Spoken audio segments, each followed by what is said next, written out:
Fox College Football is sponsored by Geico. Switch and save. Get more with Geico. Welcome to Fort Worth, where Sonny Dykes told his team this week, you've got to sense the gravity of this moment. You win this game, you got a chance to run the table and go back to the college football playoff, just like a few years ago with the team that went to the championship game standing in their way from a year ago in Iowa State. Mark Helfrich, Connor Onion, talk to me psychology for the head coaches in this game and how you approach it. The key to it there, if you win this game, man, Matt Campbell and Iowa State struggling. TCU, we have these three matchups. Oh, no, you have today. Yeah, and let's talk a little bit different of an angle for TCU. Usually it's Josh Hoover, their quarterback, the air raid offense, but Devin Deal is a great player off the edge for them. He has been playing awesome. He is relentless. They try to get home with a four-man rush, combining him into various packages, zone blitzes to protect their corners, and then he's matched up today physically against that guy, mentally against that guy, Rocco Becht, who's been great at times, who's been the other end of great at times. Hopefully today for our matchup, we've got the great Rocco, and he's got his top tight end target back. Ben Bramer, scary moment last week. Our hearts were in Ames, but he is back and ready to play after he collapsed on the field last week and was released from the hospital that night. So Rocco Becht, who you're just talking about, has his top target back in the huddle today. And we know this, Mark. This is one of the great quarterbacks of all time at Iowa State, and they feel that maybe today is the day he gets back to that. Yeah, and you said it all right there. That we got Bramer back in a miracle, but the game is going to play between those two ear holes right there. Rocco Becht's mind, confidence, man, he is good. He is scary good. There has to be something to him physically. It looks like he's wearing some upper body slings. He's not kind of, what's the right word, running recklessly as he has in the past, and we'll see today how that goes. Well, it starts with a run, and this is the identity of Iowa State in the ground game with Carson Hansen. 7-yard pickup behind the offensive line, led by Jim Boniface, who does all the communicating at that center spot. Yeah, just hammer it in 13 personnel and take a shot. Well, Beck's first throw of the day, and he just missed. They had Bud Clark and Jamel Johnson beat. Chased so well behind the defense. So well, loose clean, and that's one of those ones Rocco just has missed the majority of this season that he has made. Really interesting transition right there by Taylor Mauser, offensive coordinator, going a little tempo into that second down play, setting up a third and manageable. And so this defense for TCU and those blood frog alternate uniforms with the red numbers, hoping to pin their ears back on a third down, and Becht into tight coverage and incomplete. Jamel Johnson had the coverage on the native Texan, Brett Eskelson, to make it fourth down. Here's exactly what we talked about. 11 is in the box over the right guard, 51, and twists back inside. Carson Hansen and Boniface aware. Great protection. They jumped the route, knowing it was third and short, and a 3-and-out. So 3 plays and a punt, and a fair catch called for on what looked like a returnable ball. But no return on the 43-yard punt for Jordan Dwyer. So now Josh Hoover, he is one of the best passers in the country. Top 10 in passing yards, top 5 in passing touchdowns, and fresh, and mostly healthy off a bye. He is wearing a glove today. He is wearing a glove today. Yeah, yesterday he was wearing a white glove right there. He's got the, what is it? What do they say? It's the TCU spitting blood red accent today. And now that blood comes out of the eyes. That's right. Of the horned frog. Unbalanced. Very intimidating. They bubble it out. Eric McAllister is rallied to, made the first few miss, and then Marcus Neal has him bottled up after a few yards. TCU's offense got healthy on the bye week up front. Yeah, both Josh Hoover, they said, would have been out if they would have had to play last week. Multiple offensive linemen. Kevorian Barnes is the guy that got to get going. Be patient in the run game right there. The screen outside to Eric McAllister. Be patient and get Barnes going. It's Major Everhart taking the direct snap, and the wideout / kick returner Carved out a little space across the 30 with 3 yards. They're excited about the depth that is developing. Major Everhart has played a great role. You see him on the action here. Trust us, it was Everhart. But getting Manjack back, Bailey back, they really like their depth in that wideout room. I trust him. Never down. Yeah. I trust him. Go back to the traditional quarterback, Hoover, and that quick tag in. Ball comes out. McAllister puts it on the deck, and he gets it back with a TCU first down. That's exactly the recipe Matt Campbell was looking for. This is a perfectly thrown ball to the inside armpit of Eric McAllister and punched out by Cooper Ebel, and almost a cherry hop going the other way.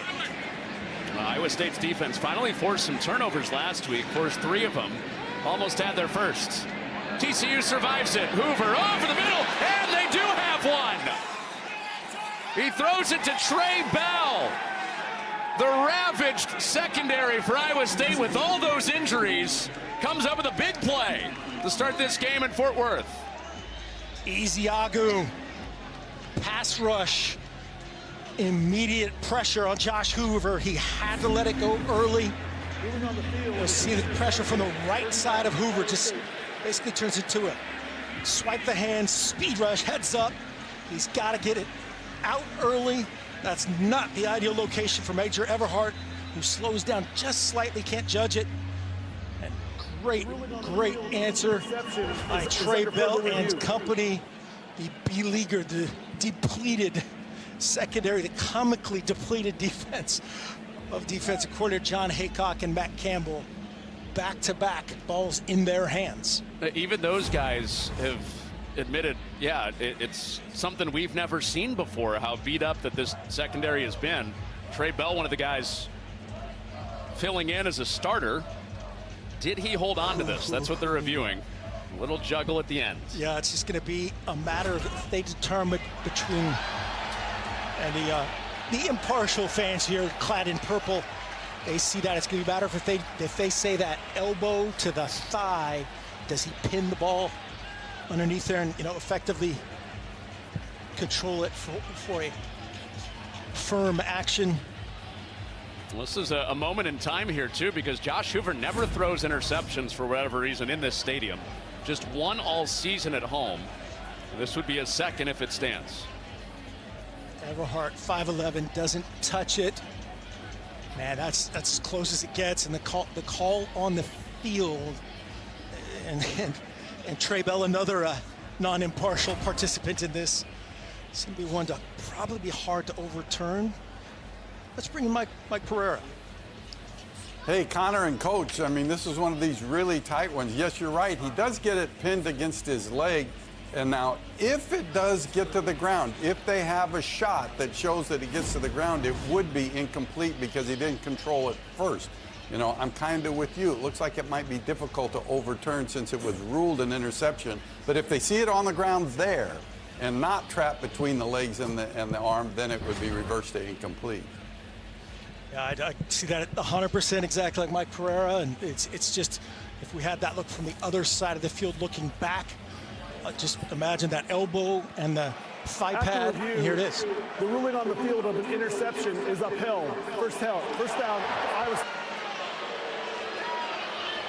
Stephen Barron, the white hat today, much to the dismay of this crowd, probably got that right by what we saw.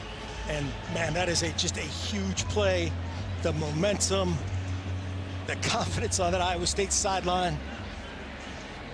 The long review too, I think that was the officials helping out TV, because our big noon audience is about to join us. So buying a little time so you don't miss more of this game. It's been eventful on the first 2 drives. Picked from Hoover before the 3 and out for Iowa State. And it's Carson Hansen with a flag out, and he's got a first down. This is going to be 5 in the backfield. We have the receiver, 2 tight ends, quarterback and running back. That's 5 in the backfield. Everybody on this right side was off the ball. Illegal formation, offense, 5 players in the backfield. First down. So in this formation, the receiver to the right side, I would imagine, is the guilty party by rule. That's one where for Rocco Becht again, man, he's got so much going on in his mind. So many things you're thinking about. You're not really thinking about, oh man, is my Z receiver on the ball? Gotta help your QB out. All 11 guys the other way, plus 10 guys on your own line of scrimmage, and one slip, so back him up 5 yards. On 1st and 15, he zings it to the sideline, but low and inside to Brett Eskelson, and they'll play second down. Yeah, had Eskelson there on the flat route.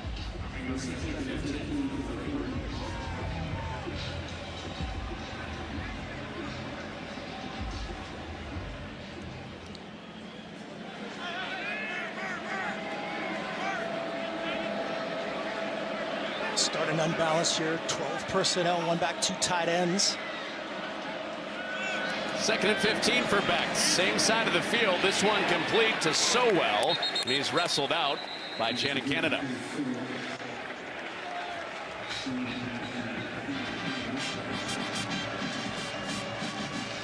Oh, what a game some of you just saw in Happy Valley, Indiana, the #2 team in the country. Sign us up for one of those. Yeah, we'll take one of those here with Mark Helfrich, Connor Onion. This is a gotta-have-it game for TCU for the college football playoff and the Big 12 championship, with a gauntlet of a schedule in November. They control where this season goes. Their defense on the field here against Iowa State quarterback Rocco Becht, who escapes and keeps the play alive and keeps the drive alive. So Brett Eskelson, who's from this area, coming back home today, keeps it going. Really nice job by Rocco Becht. Watch him navigate the pocket. There's nobody up and downfield. He missed an easy flat route, missed a wheel route for a touchdown. Now can you execute on 3rd down with money on the line? Great job finding Eskelson, moving the chains. Here's Hansen snowed under. The picture for TCU right now, 6-2 their record, 2 of those losses in the Big 12. Everybody in the league right now, Mark, has at least 1 loss after BYU and Texas Tech today. So this thing's wide open again. Handle your business. Again, we talked about this earlier. Head coach Sonny Dykes and navigating the psyche of this TCU team. A lot of talk around here, not necessarily in this program, but hey, those last 3 games. Hey, those last 3 games. Hey, you better show up and play Iowa State, regardless of record, regardless of however many DBs are suiting up today. They're going to make you earn it. It's a play fake on 2nd down, backed in, complete. He wanted his tight end, Gabe Burkle, and it's a 3rd down.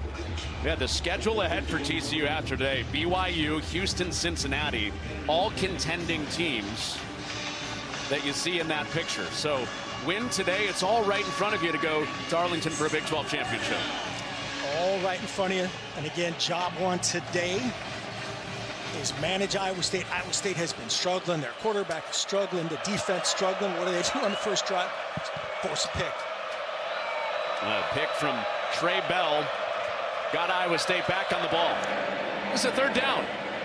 Becht given plenty of time, and he rips it across the middle. A big-time throw to Gabe Burkle, who he missed on the last throw, and another 1st down. Great protection up front. Show 5, end up just bringing 4, just an in cut. And look at the big boy, 6'6", extending his arms, being that 3rd dimension, coming back to the ball as you see Devin Deal try to knock it down. Big time throw, big time finish by Gabe Burkle. What an important conversion, too, for Iowa State, Mark. They were 2 of 14 on 3rd down in their loss last week. They picked up a couple on this drive after the takeaway. Abu Sama is ready to carry a full load today. Iowa State has both of their running backs healthy, including Sama. Yeah, their offensive coordinator, Taylor Mauser, told us, hey, we're going to try to get Carson Hansen and Sama kind of equal reps and ride the hot hand as we go. Against TCU teams have had, mixed success with the gap runs, which is kind of what Iowa State is known for. Sama known for outside run, the toss plays, crack toss, stretch, and mix it up well. Well, he got 7 inside the tackles that time to set up 2nd and 3. So showing a little bit of both, back healthy. 2nd and 3. And complete again. This is Ben Bramer turning upfield, churning to the goal line. Bramer's in for a touchdown. Incredible that he's even playing this week, much less scoring the game's first score. Benjamin Bramer, the son of a tough Nebraska high school football coach, said, well, he's carted off last week, coach, I'll be back in a minute. And then he said, I'll be in practice on Monday. And then he just caught the ball, great protection, throw, catch, finish. Wow, you couldn't write that at Disneyland.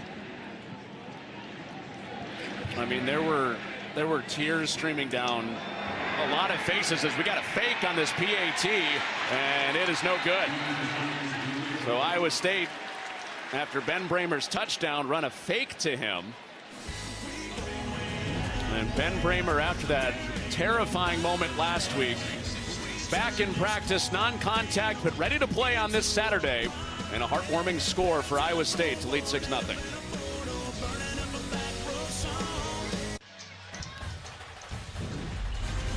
Fox College Football is sponsored by Geico. Switch and save. Get more with Geico. Yes, please. Yes, please. That's a way to tailgate. They got some Caleb Bacon. Some long tongs right there. Some Caleb Bacon on the grill. Well, Ben Bramer, 5th touchdown this year, and incredible after what happened last week that he's even in there. Yeah, I mean, like we talked, you can't write this stuff in Hollywood. This is the greatest thing about sports, greatest thing about college football. Are you kidding me? The scariest moment ever, to joking around with it with your teammates, to scoring on the road against TCU. There's a Trey Bell pick that got the ball back for Iowa State. Now Major Everhart to the outside. Can he turn the corner? There's a flag down. He's across the 45 near midfield, but a flag just past the 15. That's about where he veered to the outside and got free, and they'll march that penalty flag up to the 20, which is exactly where that creased on a 45-yard return. Sonny Dykes is still livid about the interception that they awarded to Trey Bell, and now talking to the officials. During the return, holding receiving team number 81, 10-yard penalty, first down. So Chase Curtis is called for the penalty. Captain Curtis, after the touchdown for Bramer, came off of the Trey Bell interception, his 2nd of the year. Play action pass, pressure off the edge by Isiago just makes him speed up his operation, and a great pick by Trey Bell. This capacity crowd, and Sonny Dykes thought it hit the ground, but a dream start here for Matt Campbell and company. So Hoover back out there. His first snap after the pick is a Kevorian Barnes carry.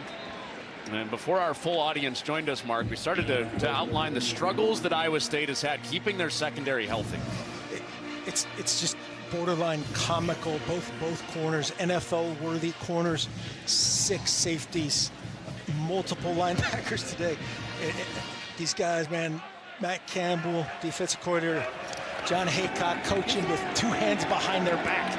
Well, it's 2 straight runs. Cooper Ebel up to make the stop. So now a passing down coming. And then that's what you worried from the other side of it. And Sonny Dykes and company going, man, worried about this. And there's a look at that. One linebacker, and then basically the entire defensive back room. Those top 4 in yellow out for the season. Well, they lost Will McLaughlin this week. Tayshawn James, their safety, officially ruled out this week. The big 2 are the all-league corners that they lost early on. Defensive coordinator John Haycock with 5 across, showing both linebackers up. Here they come. Pressure coming. Hoover protected, and it buzzes through the hands of the crossing route for McAllister. So in a game that TCU has to have for the Big 12 title, they go turnover, 3 and out to start their day. Yeah, just a big-time stop, showing that 0 blitz. They brought it, but those 5 guys in the back end basically zoned it out, matched it up. You could see right there, triggering on the shallow concept by Eric McAllister, just missed it. That's what Sonny Dykes was worried about, letting them stay in it, being ragged as a start. Playing cleanly.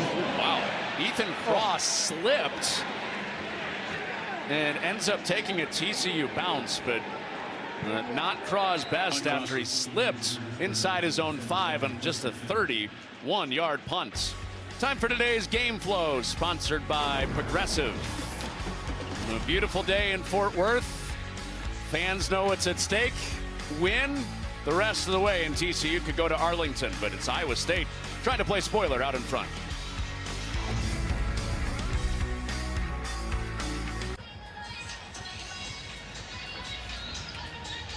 Well, this was the scene last week. Ben Bramer collapsing in the fourth quarter. The concern everywhere across college football, especially at Jack Trice Stadium in Ames. Went to the hospital, was discharged that night. And Matt Campbell even said, if they would have said we canceled the game, I'm good with it. Yeah. But a week later, here he is scoring a touchdown. 4 tackles, running through Abu Zama and his boys on top of him. Again, if we took this to Hollywood, they'd tell us to leave. So back out there this week. He's on the sideline to start this drive. Iowa State started 5-0. They've lost 4 straight. As Bramer has continued to put up big numbers at tight end, win or lose. They're trying to snap that 4-game losing streak today. Here's today's Get More game plan, sponsored by Geico. Switch and save, get more with Geico. Iowa State going big boys right there, and their mode on offense, cancel the deals. It's all set up by Devin Deal, number 11 for TCU. Start fast off that bye week. So far, they have not done that. And then both coaches said we gotta play clean. Well, a little trickery. Rocco Becht is out of the backfield. It's Ben Bramer, the tight end, who just scored. That's throwing a pass. Becht can throw that. TCU's all over it, and he just heaves it to the sideline. Kylan Jackson was right there to apply the pressure and avoid any downfield trickery. It's going to be grounding. I think they're going to say that Ben Bramer was not back in the vicinity. Rocco Becht, so it'll be a spot foul here, loss of down. They're saying intentional grounding. He said, hey, I'm trying to throw it back to 18, but it was too high. Intentional grounding, offense. Ball will be placed at the spot of the foul. Penalty includes the loss of down. It'll be 3rd down. This is when those tricks, they look so good on the board, and then you try to do them, so he's going to throw it backwards here so then he can throw it back forward. But the guy that threw it, Bramer, 18, right here, is not in the vicinity of the throwaway, so it's a spot foul, loss of down. What about being out of the pocket there, though?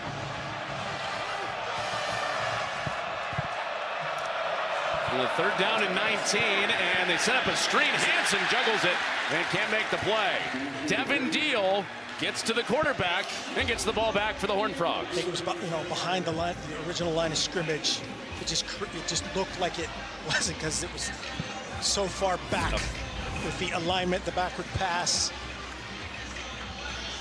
And here's what they want to try to do: heat you up and play zone coverage. That time it's only a 3-man rush. And he even gets there on a 3-man rush. Devin Deal, that's the magic of that guy. He voodoos around. He doesn't align conventionally very often. You have to concern yourself about him. And then they get home with a 3-man rush. A punt from Tyler Perkins. Dwyer getting out of there. And it takes a TCU hop outside of the 10. And that's where the 3rd drive starts for the Horned Frogs. Interception. 3 and out for TCU, chasing 6 on the other side.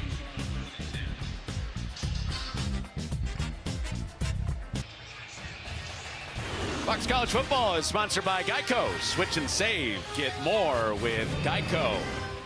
Not sure what's more intimidating, that statue above the cheerleaders or the red blood jerseys today, but those are pretty sick. They are. A big day in the conference. Last night, Houston survives. Pick in the end zone at the end. Texas Tech rolled BYU today. So 7 teams in the hunt to go to Arlington for the Big 12 championship, including TCU, who you're seeing right here on the ball. With Josh Hoover setting up a screen underneath, and it's not going anywhere. Iowa State's defense flying around to start this game with Dominique Orange out to get him. Just a 5-man box. See, it turns into a 3-man rush protecting the back end. Josh Hoover says, let's get a little glorified run game going here on the perimeter. Not so much. Jordan Bailey back healthy this week at wide receiver. Bye week coming at a good time for him. Ready for the stretch run. Barnes out of the backfield makes the first man miss, pursued by Ebel, and he's shoved out before he can get to the sticks. And here comes a third down. That's another key to today. Patience for Josh Hoover to check it down. Patience for Kendall Briles, offensive coordinator and play caller. Can they be patient right there? Just a three-man rush again. Nothing downtown. Check it out. No, not a good start for TCU. They slept-walked through most of the second half in their game against West Virginia 2 weeks ago on offense. Just 3 points after halftime, getting out of Morgantown with the win. On a third down, Hoover lets it fly underneath, and Dwyer bouncing off of hits. Has the first down and plenty more across the 30. Dwyer giving them another element. You see, they like having him and Bailey involved. A great compliment to Manjack. Ebel, 47, just misses the tackle. Had a chance right at the line to gain, and there's the challenge for Kendall Briles. Patience. Well, back-to-back throws, back-to-back catches for Dwyer after a 9-yard pickup. He gets 10, and also a first down in this play. Kevorian Barnes, he does it on the ground right here. Great job with the blitz pickup as they go fast here with tempo. Some selective tempo for TCU. They won't go lightning fast today, and the first time they do, Dominique Orange is ready for it. The biggest concern that they have in this game, period, is big number 95. Citrus, big Citrus. Yeah, how many times did Kendall Briles say that? No matter who's injured, 95 is the man. This guy's the real deal. He's double teamed right there. Just a quick swim. He's built like a refrigerator. He's the most athletic refrigerator I've ever seen. Oh, and right back through the middle of that interior where Orange is standing. And it's Kevorian Barnes. You do have a banged-up interior for TCU on the offensive line today. Remington Strickland is starting at center, their backup, against a guy that's on Bruce Feldman's freaks list for good reason. He's on Connor Onion's workout program right there. Look at that. Wow, he's just built like a rectangle. He's like a giant, athletic, angry rectangle. Yeah, that 10-pound plate on the edge. I got you on that one, not the big boy plates. Hoover across the middle. That's not the guy he meant to throw it to, but it worked anyway. Through the hands of Dwyer, and DJ Rogers with a 4-leaf clover first down. Dwyer, the Idaho transfer, off the backboard with the kiss. Nothing but net. Go down and get it now, TJ Rogers. Wow. You transformed into Billy Raftery there for a minute. Yes. Little Andre on the deck. Through the middle. Another good pickup for Barnes. He's also another guy that used the bye week to his advantage for TCU. Played just 17 snaps against West Virginia, but full go again. Yeah, Barnes, again, another guy that's going to be the game all day long. The collision, where does that occur? Right there. It was about 5 yards, gained 6. There before, as they jump, before the check down gets a first down. Keep going, Barnes, man. False start. Offense, number 56, 5-yard penalty, second down. And as we were talking about, to try to do that on the interior today, Remington Strickland, we were kind of laughing about it watching the West Virginia tape. He played like all 5 positions, it felt like. Yeah, we were looking at each other like, wait, is that 50? Wait, what's his number again? 55? No. Has been playing really well. Ben Taylor Whitfield is flagged there. There were about 4 guys that could have been penalized for that one. Taylor Whitfield has flipped over to the left side of the line the last few weeks because of injury. So Ryan Hughes out for the year. Colton Deary out today, it would seem. Hoover to the sideline. His second pick of the day. A sprawling Caleb Bacon. But Josh Patterson with the interception for Iowa State. So Patterson, the true freshman, with his first career pick and the second of the day to follow up Trey Bell. Pressure again. Marcus Neal Jr.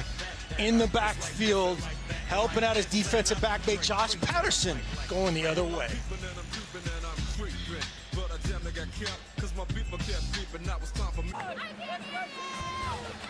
Fox College Football is sponsored by Pacific Life, building confident futures for nearly 160 years. And by Qdoba Mexican Eats. The overalls are out.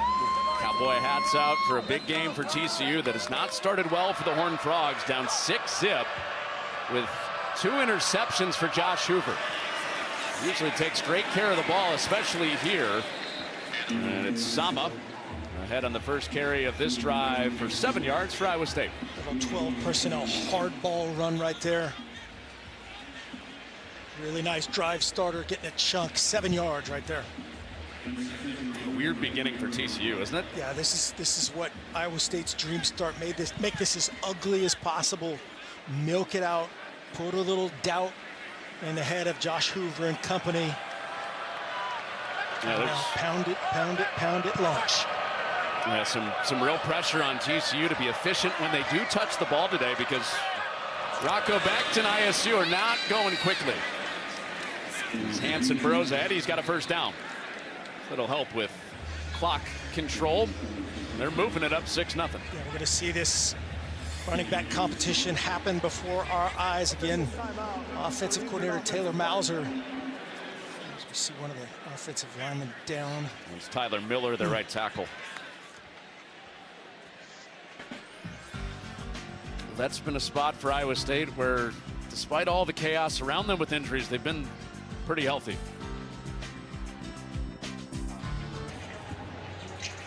So the right tackle protecting Rocco Becht, Tyler Miller, who has started 36 consecutive games. Amazing durability. Iowa State hopes that's just a few plays out to the tent and back in. Yeah, Austin Barrett on in his Steed, the Indiana transfer. Another unbalanced play. The best rusher is who they run away from, and Deal, opposite side of the formation, runs that play down. Wow. They ran away from him intentionally, and then Deal runs it down anyway. Yeah, Devin Deal's really good. News flash. Starting on the left side of the screen right here. Relentless. We talked about this earlier. Edge pressure, chasing it down on a pin and pull type scheme, outside stretch version.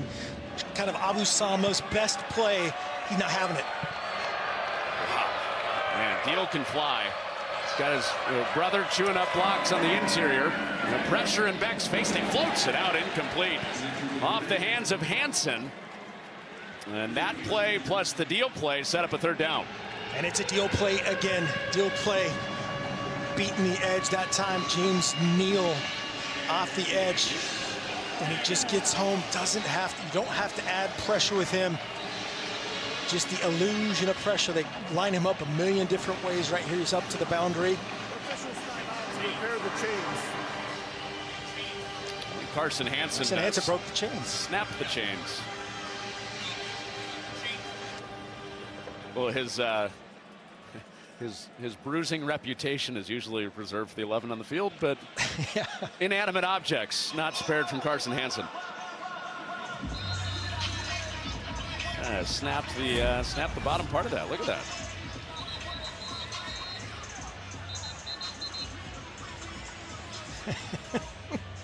Come on, man, drop them.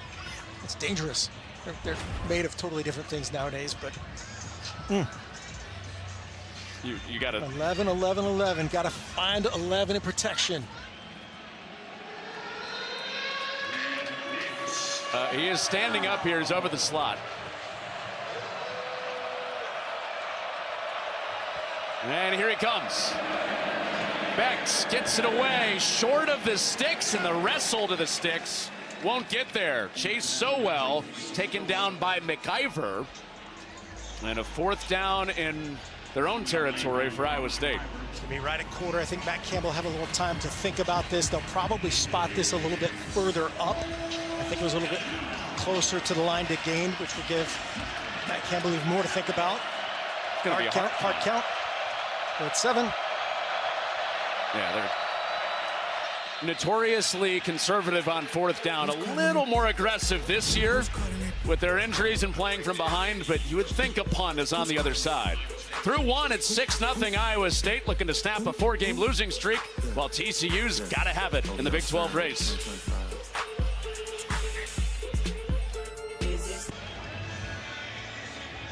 All right, so it is the offense coming back out for Iowa State out of the quarter break. Interesting. Not a gambler. Matt Campbell told us he might take some chances in the special teams world, or fourth and manageable. With this stage of the season, why not? Iowa State's lost 4 in a row. They're out of the Big 12 race. TCU very much alive. Less to lose for Iowa State. They go for it. They get it with Hansen exploding ahead. So a gain of 8 on the play when they just needed 2. Gamble pays off. Going fast here, quads to the boundary. Got to throw it down here. It's Hansen, juggle and drop. That's the one where you're just doing the numbers game right there. It was 4 on 2. Another defender was showing up to the party. Austin Jordan was just late to it. Just got to squeeze that one. That's the kind of stuff right there. You just expect those guys to make it automatically, get Carson Hansen out in space. Not to be. Well, for TCU's defense getting prepped for this game, they're so loaded up for tight end, playing inside the box with heavy bodies. 12 personnel right here. A direct snap to Hansen. As Becht got out of there, Hansen finishes forward again. Yeah, you see why they love this combination of Carson Hansen and Abu Sama. They're just different enough and just similar enough that you can do a ton of different things, playing through really what has been the strength of this team. The guard, center guard, Trevor Borge and Boniface, Brendan Black, and setting up a third and manageable, and maybe Matt Campbell goes for it again on fourth down if needed. That'll determine a lot about this call. Well, the guy right outside the picture that you just mentioned, guard to guard for Iowa State, right tackle Tyler Miller is back in after going to the 10th. 5 on the play clock for a few plays. Becht moving the pocket. Chapman pursued him, and Becht heaves it out of bounds. Chapman had the front side pressure. Ansel Denbub had it from the front side, and it's fourth down. 4-man rush, a little line game up front, play quarterback with him. There's nobody open downfield. A twist, Devin Deal coming inside. Good job, just abort mission right there and dirt it. Throw it into row 17. Give yourself the opportunity to do this right here, 4th and 4. That's a step forward that didn't happen the last couple games when he read and react, came back to it through bad picks. Matt Campbell told us straight up, we don't like to live on fourth down decisions where we go for it, but here they are. 2 in a row on this drive. 4th and 4 to the sideline, a drop. Becht put it on the numbers of Carson Brown, and it clings to the grass, and it's TCU football. Literally a perfect throw that time by Rocco Becht. Good on that first down screen to Carson Hansen. Got it in the run game. TCU ball.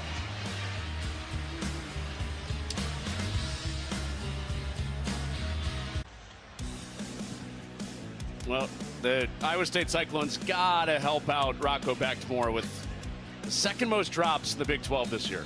Yeah, right there. Just got to execute on that screen. And then this is the 4th down that, as you said, hit him right betwixt the numbers. 2 lost opportunities right there for big plays. Betwixt? Betwixt. I don't think I said that. That's Ball State. No, that's higher brow than that. And a big play in the backfield for Iowa State to start this drive. Jace J. Gilbert, not to be confused with their kicker, Jace T. Gilbert, makes the play. You expect something ending in 5 to be big citrus. Right here, 55, Jace J. Gilbert adding to his total. Well, tackle for loss starts the drive. Now McAllister on the screen, spins out of the first hit, and he gets wedged down near the 45. So it'll be a 3rd down and 7. Well, Josh Hoover, 2 interceptions in this game, and in the games that they've lost, he has thrown interceptions like today.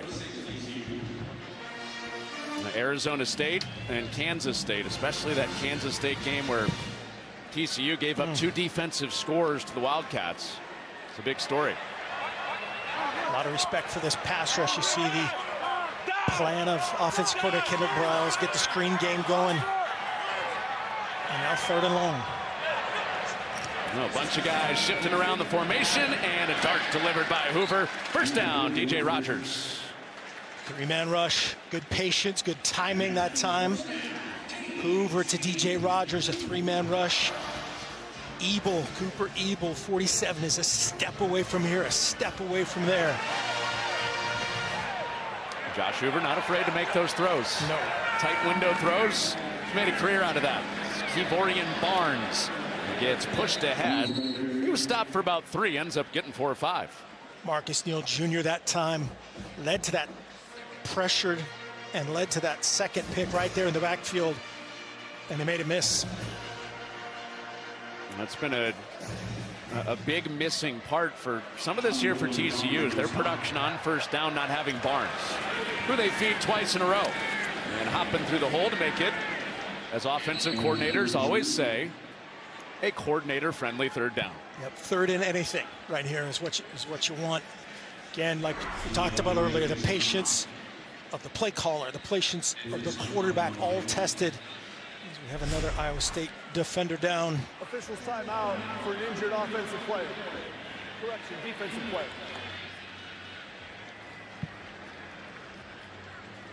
That is Big Citrus. Big Citrus. It's Dominique Orange.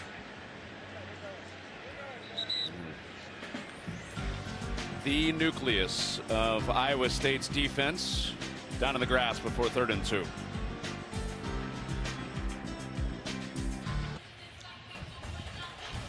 Fox College Football is sponsored by Allstate. You are in good hands. Well, maybe the next Max Duggan, Josh Hoover getting warmed up out there. Well, he doesn't have the gloves on, so probably more man-jack of him. But Dominique Orange, the injured player for Iowa State, good to see him back up. He was in a track stance, getting ready to go again. Yeah, just got rolled up on. Watch his left angle or look away, as I always do on this kind of stuff. But he eventually bounced up and was working on his track stance to the sideline. Very good to see. So out for a play where he's known to dominate. Short yardage on 3rd down. Right over the center typically. Dominique Orange. Zamir Hawk in there in his steed. Just a little guy, 6'3", 305. He's giving up 20 pounds compared to Orange. Exactly. Not a lot of times you see that big of a drop off, and the backup is 305. On to 3rd down and 2. It is Ebel getting penetration on Barnes. Crashing in from linebacker to make it 4th down. Ebel has been so close. This guy just gets in the backfield and makes plays. And right here, a big-time stop for Iowa State. 3rd and 3, triggers through, beats the pullers. And the offense is staying on the field in kind of a no-man's land situation. See what they actually do here. TCU went 3 and out. They have a couple of turnovers. Nothing doing on offense yet. Maybe this can be one to give them a jolt on a 4th down. To the outside, it's dropped. Hoover put it right there for Trent Battle. And Trey Bell in the area again. Iowa State gets it back. Trent Battle, who has been so good for this team, former quarterback. Trying to, I guess, prove that they too can drop a 4th and manageable conversion. Right there, just no eyes to the tuck. Got to get your eyes to the tuck. It's great listening to Sonny Dykes. That's a combination of a few people. Sonny Briles, I guess that was. Sonny Dykes could not say enough great things about that young man and the trust that they have. A 4th down proves it. They'll try to get it back. I thought you were telling time. Sundial. First down for Iowa State. 40-yard dash. Yes.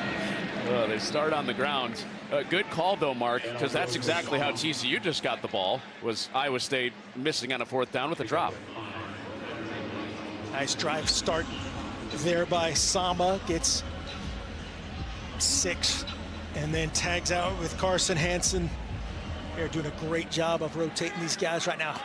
Hansen has the lion's share of 6 carries. One carry for Sama for 5 yards to start this drive. Now it's Hanson's turn, and he is plowed at the ankles and got 2 yards. 3rd down and short. Bud Clark, the senior, 21, just shot out of a cannon right there. Saw the puller. He knows who the running back is, who loves those plays, and ends it. Well, those ball-hawking safeties bring it up 3rd down. Becht has it knocked away. On the other side, it's Kylan Jackson. So what do we do now? TCU went for it. Iowa State went for it. Iowa State will punt now. Matt Campbell says, I'm a traditionalist. Sonny Dykes, defensive coordinator Andy Avalos, they love this safety group. Jamel Johnson, they see as an NFL guy. Austin Jordan, Bud Clark have been fantastic. The backups right there, Kylan Jackson, a big-time play. Do they have shenanigans? Matt Campbell did hint at that. It's like they're checking out of something right here. TCU in a safe punt mode. No, it's all traditional. Traditional punt, traditional decision. And not returnable for Dwyer. He probably could have let that roll. Well, it's down right at the 9, but that could have been inside the 5. That was on an Iowa State bounce. Knocked down Kylan Jackson, gets the ball back for TCU. Rocco Becht looking for answers, up 6-0.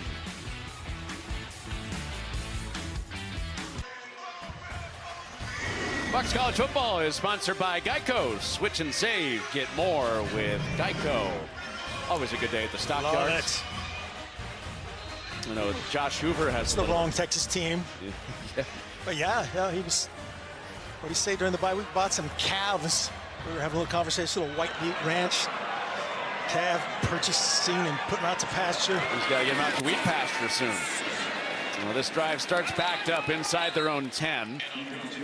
4-yard gain for Jeremy Payne. You can still see Hoover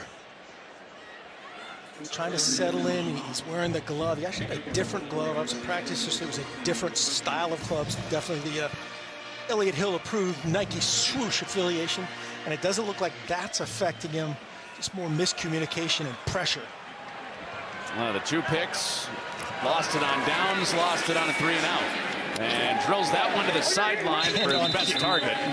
That looks a lot more like vintage Josh Hoover. 1st down to McAllister. Just perfectly thrown ball. He has such a clean release. Just a single cut to the boundary. Perfect location. Let the big man, 6'3", 205, stretch out and get it. Another one for McAllister underneath, and he's roped down. Another good pickup on 1st down. You mentioned the patience and how important that's going to be. We've seen all this stuff from McAllister underneath against the Iowa State defense. You have to. John Haycock, defensive coordinator, he won against everybody. It starts top down. They try to, disguise a lot of stuff, certainly with more experienced guys in the back end. The Bo Freelers of the world, you can mess with guys from that 5 across. Here they're more committed. They're down in the box playing a more conventional look. And Hoover almost threw that into more danger. It ends up being a 1st down. Patterson got him earlier. Dwyer makes the catch, 1st down. Just play this here with Josh Patterson, eyes inside. He can't believe it. He's not going to commit both hands to this. He's not going to. He's going to throw 2 again. Man, could have made a big one as it is. Go up and get it, Dwyer. John Haycock, defensive coordinator, has seen his defense come away with 5 takeaways the last 2 weeks, after none the 3 weeks before that. And Dwyer is back over the middle. So Hoover survived a close call, and now the offense is marching with another 1st down. Dwyer on the crosser. Man, this guy is athletic, just a playmaker all over the map. It was interesting listening to Sonny Dykes talk about him. He just loses his mind every once in a while. A couple of those are in the return game, decision making right there, big time play. Hoover running out of time. He's pointing. He has it knocked away. Chase Curtis, his intended target. It was Patterson again, with Elijah Carnell putting pressure on Hoover. Yeah, Carnell, 56. Just beating the left tackle in pass protection. Josh Hoover winning enough of the race to get it out. Big guy from Bishop Gorman High School in Las Vegas, Elijah Carnell. They redshirted last year. They're good at football. Well, they sure are. They are They're good at pumping money into facilities, too. It's a gorgeous setting for high school football. McAllister on another string, spins off. There's the explosion for Eric McAllister. Another chain mover, and he's hollering about it on his way to a fresh set. Trey Bell had the pick earlier. Now, can you tackle in space? One-on-one in space. It was all about a little spin cycle inside. Trey Bell got him earlier. McAllister got him back. 5 catches, 46 yards after that 15-yard hit for McAllister. And back to the inside run game for Barnes, but only a yard. McAllister has the best game for a receiver in college football this year. Went for 254 yards against SMU. Second best in TCU history. A very meaningful game around here. Big time rival game, and that havoc right there, that 2nd and 9, and that was without Big Citrus. Downey Orange back in. And a fake to his area, and a nice catch by McAllister. He is heating up on this drive. First trip to the red zone, in large part, Hoover to McAllister. Hoover to McAllister again. Really nice protection up front. They're going to bring the pressure right in his face. Picked up.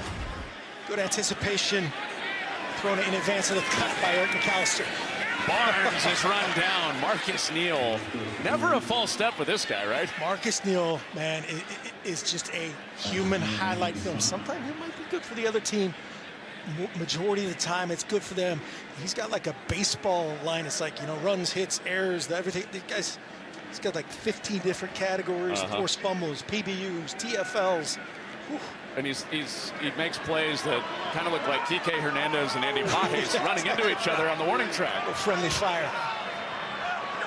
Second down. There's Barnes crashing into Big Citrus again. Dominique Orange healthy, productive. Third down. Big Citrus says, come here. I am built like a refrigerator. I'm a perfect rectangle in every direction. Right there, just sticks that big arm out.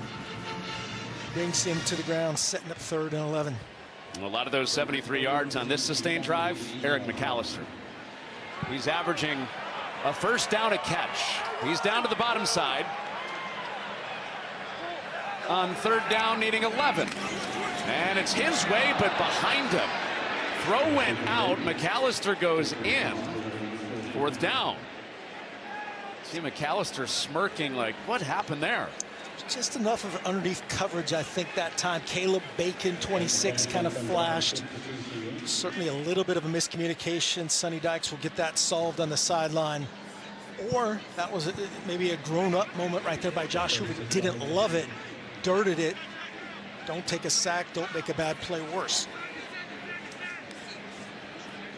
Nate McCashland leading this kicking game with Kyle Lemmerman still out. This from 36, and he drives it through. He's made his last 4 after the 3 for 3 in West Virginia. Now for a quick message from Allstate.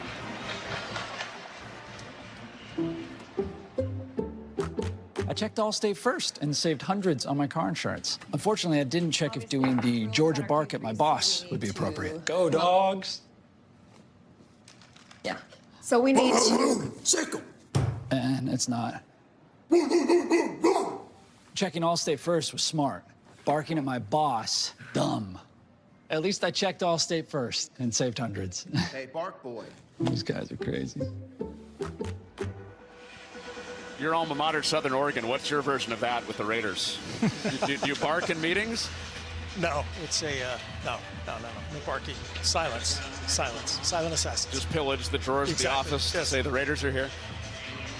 Well, Nate McCashland just put one through, his 4th in a row that he's made, and TCU with their first points. It's got to be one of the greatest kicker names of all time, McCashland. Cash, yep.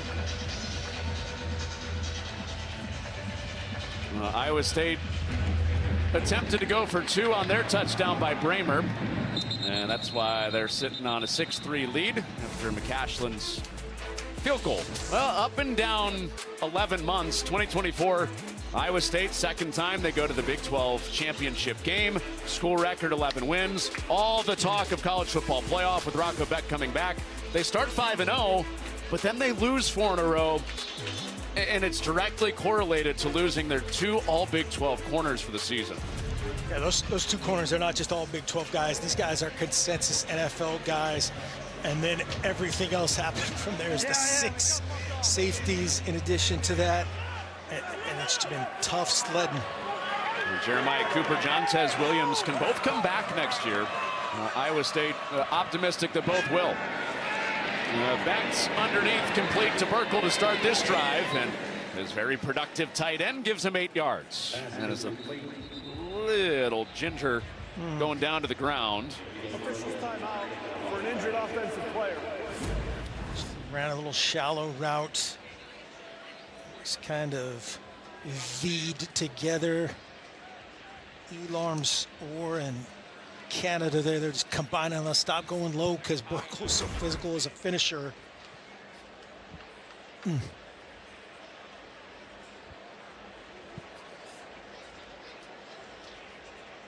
Burkle still down on the sideline right in front of Iowa State's bench. Helmet off now. Really good job right there by Rocco Beck. Top down read, getting that drive started.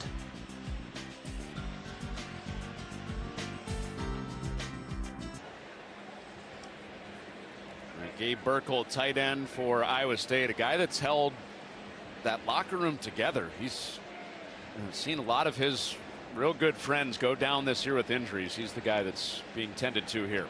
Yeah, we had a chance to spend some time with him this week, and what an impressive young man, as you said, and just looked like, again, both defenders were going low because Burkle just plays really, really hard. He's hard to get down, and it looked like Gabe knew, hey, man, something not quite right away. Popped his helmet off, and they were on the scene to address him.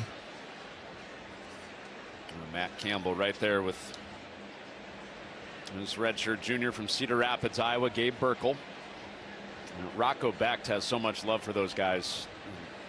Said he spends probably most of his time out of anybody on the team with his tight ends. Concern on his face. And as Burkle will go to the tent for Iowa State. Pure Iowa, Cedar Rapids native. Tough dude. This is where Boniface, 63, really rallied the troops this last week in preparation. Got these guys going. We'll see if he can do that right here and finish out this first half. So Burkle hobbles to the sideline, and Iowa State, a week after they had the scary moment with Bramer, uncertain about Burkle now. And it's Hansen, who's been reliable no matter the score, no matter the record. He is always going to carry the mail. Got edge pressure right there, and that was a perfectly designed play right into it by offensive coordinator Taylor Mauser. D coordinator Andy Avalos trying to create the play for a loss, as you see Burkle making his way out. Gingerly walking his way to the Iowa State locker room. Hansen is stopped. Big Marcus Deal set in the middle of the defense for TCU. See Tyler Moore in there, 82 for Burkle, and just misses on that back block. Elarms Orr and company. And the other deal, another big deal, the bigger of the deals. Marcus at 325, Devin at 250. Combining on the stop, just a yard as we get close to the 2-minute timeout. 6 guys up at the line, coming right up the middle and putting a hit on Bex. Max Carroll playing against the big personnel for Iowa State this week with the pressure. Got to protect inside out. You're going to see 33 right here untouched. So Rocco Beck realized it. That is his hot. He's got to get the ball out immediately. When you look away from that guy as a quarterback, you have to count on him coming. That's a good job, at least urgency-wise, right there by Rocco Beck, getting it out And again, not making a bad play worse. So TCU trying to get the ball right back after their first points on the field goal, and they'll use the first timeout. A little bit of miscommunication here on the sideline, a new grouping coming in, and want to make sure you're totally dialed in and not make a big mistake. Well, yeah, big play for TCU. Obviously, you get the ball back, but they're thinking maybe get the ball back and double up now, too. Absolutely. Because they get the ball at a halftime as well. Well, Fox College Football Friday is under the lights in primetime next week. It's a battle in the Big Ten as Minnesota takes on Dante Moore and number 9 Oregon. That's Friday night at 9 Eastern, 6 Pacific on Fox. Enjoyed watching our friends Jason, RG3, and Alexa last night. USC and Northwestern with a Heward mention or two. Our old co-worker Brock, his nephew made a big play in the game. Yes, he did. Controversial. Those Hewards, man, always controversial. Jason Benetti, I don't think he's invited to Christmas. All the holidays have been canceled between the Benettis and Hewards. 3rd down and 9. Cooper Alexander in protection mode in the backfield. Pressure off the edge. Alexander picked it up, and the downfield throw is picked. Jamel Johnson and Bud Clark in coverage, and it was Bud Clark that picked it.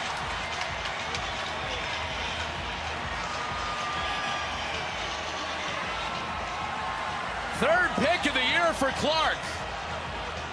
The 6th-year captain when TCU needed it badly. Just a tip of the cap to Bud Clark right here. He's in the slot, one-on-one. It's a slot fade. Ideal route against that. Pretty good, decent location. Eskilson's got to help him out there. Put that left foot down, go up and get it. Bud Clark, the better receiver skills, the better reaction, says, come here. Well, he was on the playoff team a few years ago and spent his entire 6-year career at TCU.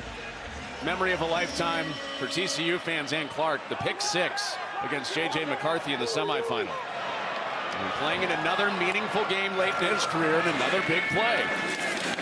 Kevorian Barnes off the edge. And that should take us, and will take us, to the 2-minute timeout. Bud Clark, he is inevitable. If there's a play to be made in the secondary, he's probably on the case like he was there. Now TCU hopes to turn it into points. Chasing 3.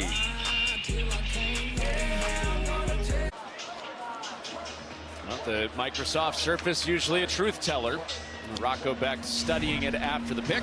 Here's the Pacific Life Game Summary, sponsored by Pacific Life, building confident futures for nearly 160 years. Just a game of turnovers. That pick right there. Great play by Bud Clark, going up and getting it, just whipping out Eskilson's hand. 2 minutes to go till halftime. Over the middle, Manjack reintroduces himself to the Big 12.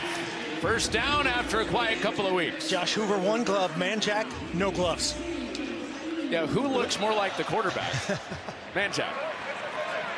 He moves it into plus territory. To pick up a 22. Hoover underneath, battle, can't get to the sideline. Kale Brazino, who's getting the start this week, makes a good play. Brazino, you just see him, the confidence building. Unfortunately for this unit, getting more and more reps with some of the other injuries. McLaughlin, Willick. 2 timeouts, the clock winding for TCU. Protected, Hoover, contested catch. Skywalking play, Jordan Dwyer. There is a flag down. Flag is down in the secondary. There's a flag on the back end. Hoover was asking for a roughing. That was a dime that time by Hoover. A 19-yard gain. Let's see if it's forward or backward. Going against Iowa State. Personal foul, face mask, defense. That penalty will be enforced half the distance to the goal from the end of the run. Automatic first down. Manjack was covered, so he checked through it. We'll see the hit on Hoover. I don't think that's enough. I see why he complained about it. And then, man, we talked about Jordan Dwyer earlier and his athleticism. Great job going up and getting it. guying up there and validating that dime by Hoover. Hoover, that is a confident throw. Dealing with the sore thumb, that's why he has the glove on. There's some rumors this week that he was getting surgery were not true. It's bizarre. But he did have the sore thumb. It's like Real Housewives of Fort Worth. It was. Sonny Dykes quickly came out. Unbalanced. Said not true. All four skills up top. The battle stops in the hole. Ebel was there to meet him, and then Iowa State finishes him off. McDonough was the guy to get him after Ebel stopped him. Clock continues to wind after the 6th tackle for a loss in this first half for Iowa State. They matched up on the perimeter that time, and again made the RPO game be the R version. The run, the numbers should have matched up. Great effort that time by McDonough.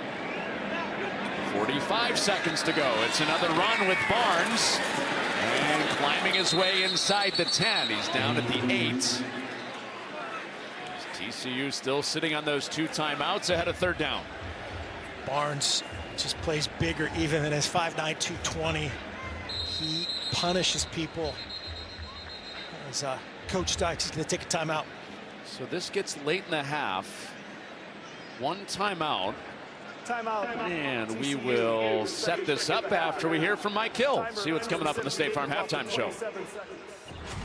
Coming up on the State Farm Halftime, we got a battle for Big 12 supremacy between BYU and Texas Tech and Lubbock. Texas A&M looking to stay undefeated at Mizzou, plus 9th-ranked Oregon with a tough road test at Iowa. Can the Hawkeyes defense help pull off that big upset? Connor and Mark, we'll see you guys at the half. Mike, thanks. Enjoyed hearing from Dan Lanning on Big Noon Kickoff in enemy territory on the pregame show today with Rob Stone and co. But this first half today has not been like the last few weeks where Baylor, TCU ended up scoring in the 40s. First half was good against West Virginia. Second half, not as much. But this has been slower end of the side for TCU. Dominic Orange and company want to have something to say about that right here before the end of half and stifle the TCU plan to double up. Empty. Zone coverage, just trying to get an indicator. Payne is doing shuttle runs on a 3rd and 7. And into the end zone, it's knocked away on a header. Quentin Taylor knocked it away without turning around. And that's basically what they're trying to do, is get an indicator of coverage. They got zone coverage, and you're going to see Marcus Neal Jr. show up again right there. Almost had another pick. Well defended and forcing another field goal attempt. Looked like a corner kick. Quentin Taylor going all messy on us. McCashlin will come out and try to tie the game for 26. TCU marching it down. McAllister and Dwyer off the right arm of Hoover. And before the half, they don't convert. Well, the worst sound in football for a kicker. The clang. And Iowa State stays in front at 6-3. He's got to go back to Sonny Dykes again. Play clean. Focus on today. These are the kind of things right here. You're just going into halftime, get the double up, and tong.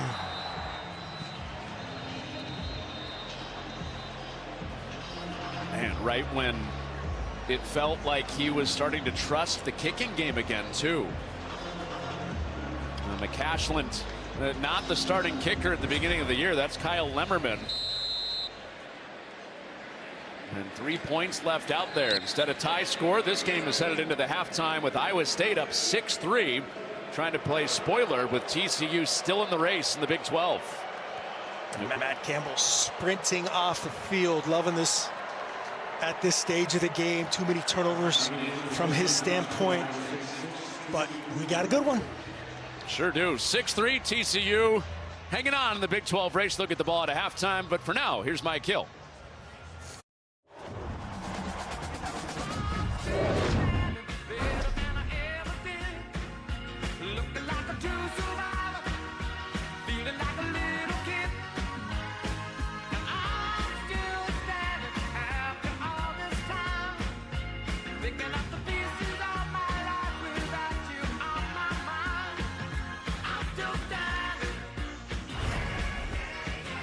TCU still standing. Big 12 race. But blanking me. Trailing at the half. Our halftime report card sponsored by Graduate by Hilton. Spirited stays in your favorite college towns. So back with Mark Helfrich, a former offensive play caller. I'm Connor Onion. Offensive guys probably don't like that first half very much, but DCs are having fun. Hey, yeah, it's the fewest combined points in a Big 12 first half of the season. But we got to give tip of the big cowboy hat to the defenses. Kind of got after him. Josh Hoover did some really good things as well, except throw it to the other team a couple times. But that also came when he was under pressure. So again, kind of a total team deal. It sure was. And remember, TCU has to win this game to stay in the Big 12 race, playing for Arlington. And the turnovers were part of the story for Josh Hoover. But then he really heated up after those 2 early picks. Jordan Dwyer, Eric McAllister on the receiving end of a bunch of those yards. Yeah, you can see the split right there, and that includes some really confidently thrown layered balls to Dwyer over the middle, going up and get it. Eric McAllister just doing Eric McAllister things, and a little shot of defensive coder John Haycock. He knows what that man and this team is capable of. It's Major Everhart and TCU getting the ball at a halftime, and his window is closed out across the 20. So Josh Hoover spraying it around to those top 2 guys, Eric McAllister and Jordan Dwyer. Those 2 have combined for over 100 yards receiving. As advertised, Manjack has been back in there. Bailey has been back in there without the services of Ed Small, at least for a short period of time. Getting the ball spread about. And Colton Deary is in at center. We saw a lot of Remington Strickland in the first half for TCU. That's their normal starting center back in there. And it goes underneath for a minimal gain. Mr. Dominique Orange had pressure again. Yeah, Dominique Orange pressure again, 3-man rush again. And just a little huge thing about this Iowa State team. Like right there, that's your best defensive player, 6'4", 325, has been in and out of the game, sprinting, getting double teamed, and getting a shot on the first play in the second half. Well, running opposite of him this time, he was slanting right, and it almost broke running right for TCU for Barnes. Caleb Bacon, just a big enough pipe there. Brazina combining. You can see Barnes is down again, 5'9", 220. You got to go low to get this guy down. He does. It's really just Brazina. 9 does a good job of shedding Bacon.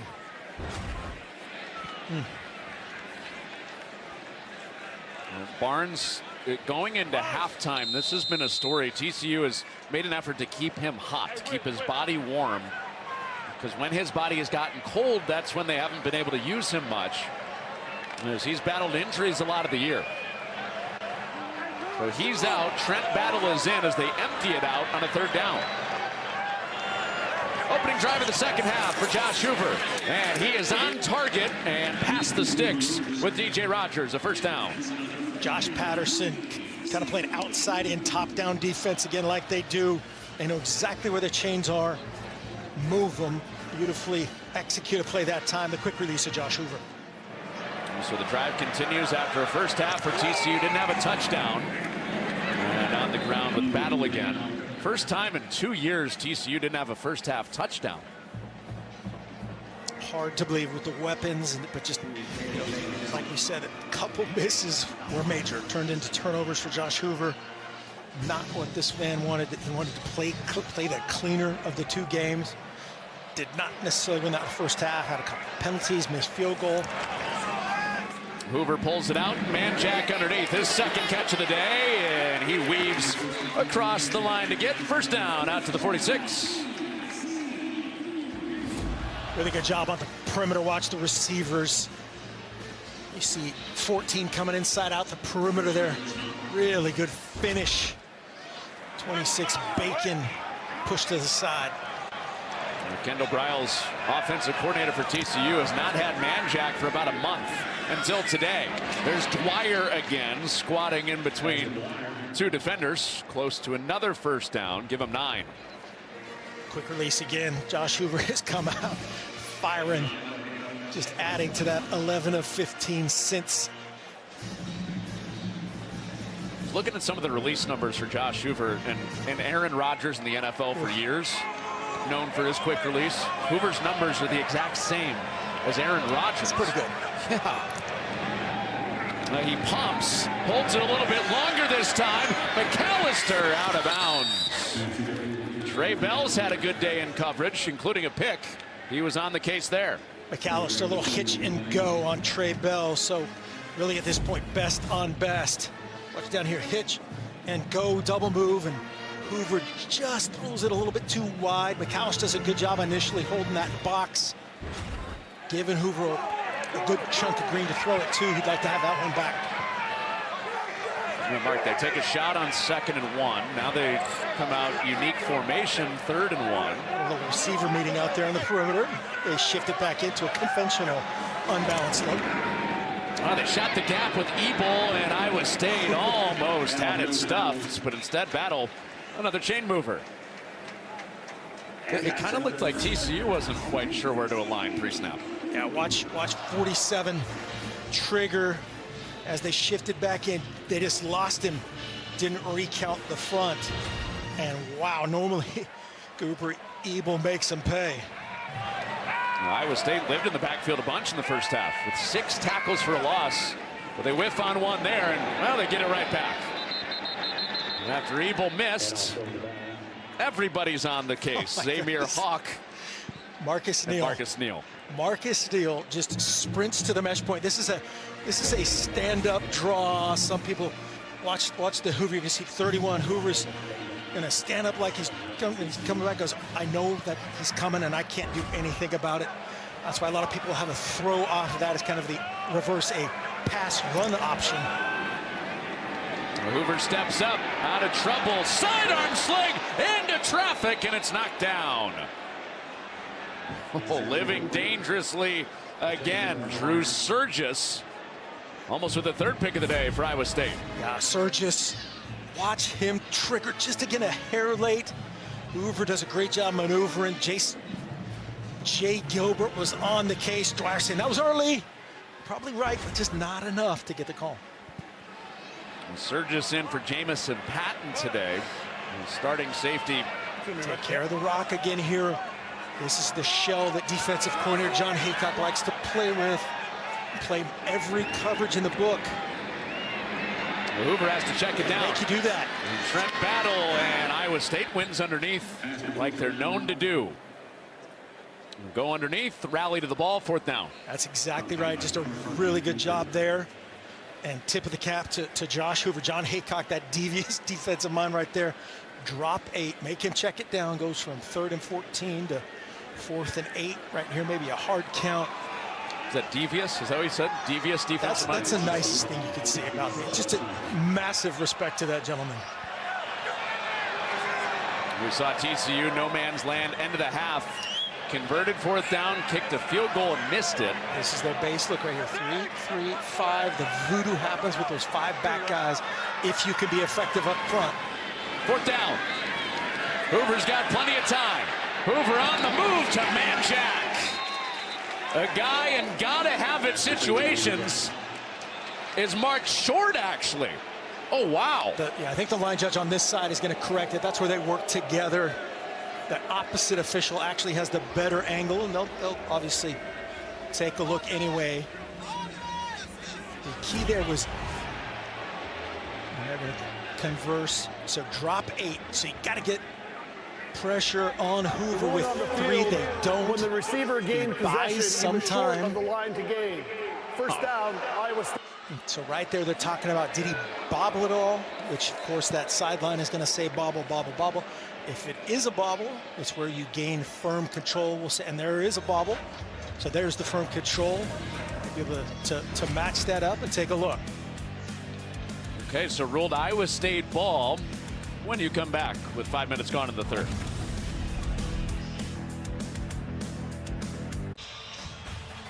Fox College Football is sponsored by Progressive. Progressive is helping veterans drive their lives forward with its Keys to Progress program. And by Jeep. There's only one. With Mark Helfrich, Connor Runyon, early 3rd quarter in Fort Worth. And this on review was ruled a TCU first down for Manjack. Yeah, a really good job by the officials getting together. Right there is where he secured it. He absolutely did bobble it, so that's why there was a little hesitation. Well, McAllister is wide open. The top receiver for TCU never has that much space. And another first down. That's where that RPO, just deadly.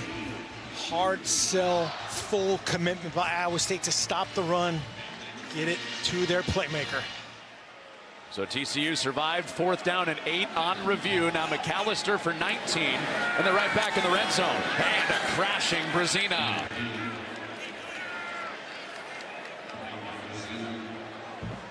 See the Bacon in the backfield, Ebel in the backfield, Brazina taking his shots.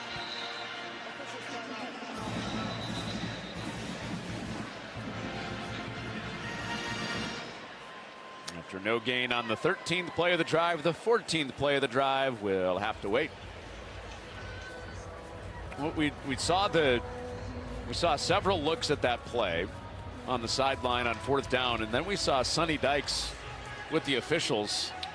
Yeah, I think he was just, he wanted to go probably some sort of tempo or whatever to get it going, but it was 100% justified and easy to say from here. I think one of the officials was a little banged up there. Please put 25 seconds on the play clock. 25. So it wasn't an offensive player or a defensive player. That's what you would talk about for resetting the play clock. But just wanted to, talk to the officials and get to know, the holidays. Just check in.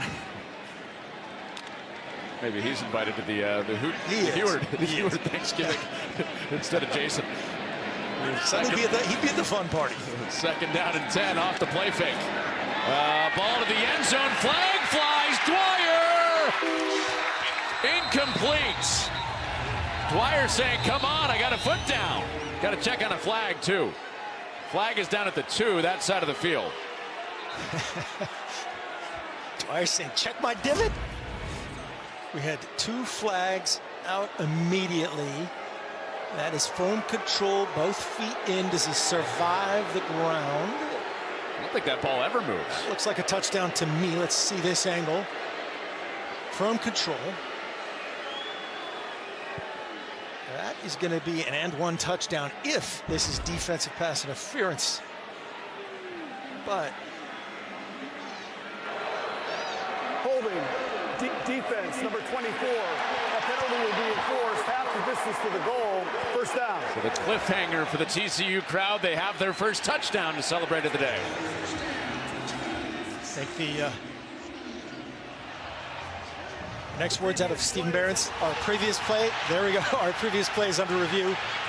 Because this impartial crowd, I think, is correct this time. Yeah. Let's see what Mike Pereira thinks. This is a touchdown, right? Yeah, I sure do. And I see Sonny Dykes like, well, wait a minute, what are we doing here? Yes, you would accept the penalty since they ruled it incomplete. But you can see here he's got control, and then he gets a foot down, body part down. Now the issue of control there. When he hits the ground, he does maintain control. Here, to me, you turn this into a touchdown and decline the defensive holding penalty. Yep, that's good in every level, right? Yep. Both feet in, firm control. The couch is saying run it back. Jordan Dwyer is going to be on the board. After further review, the play is reversed. It's a touchdown.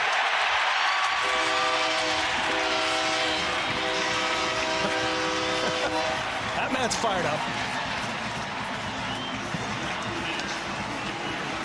Well, before the penalty and the touchdown, I think the shirt was on. Couldn't believe the call. 3 stages of celebration for this great crowd in Fort Worth. And the first lead of the day for the Horned Frogs. At 9-6, now the PAT for McCashland. And it is good. From incomplete to incomplete with a penalty to incomplete to reverse to a touchdown and a penalty.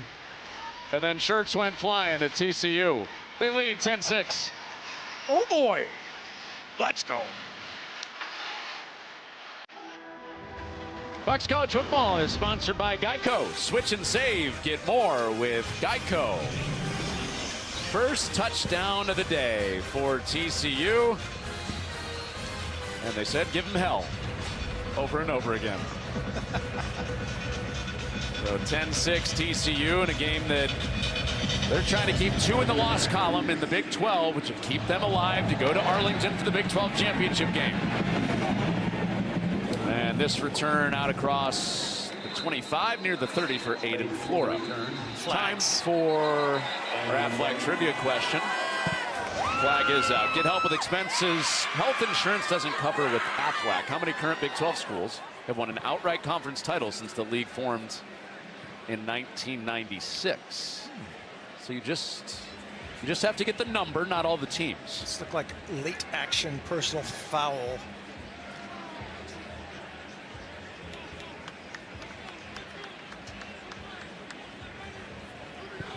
You're buying yourself time on your sorry, guess on the Aflac I wasn't question. I was looking for the. No, that's it's more the important.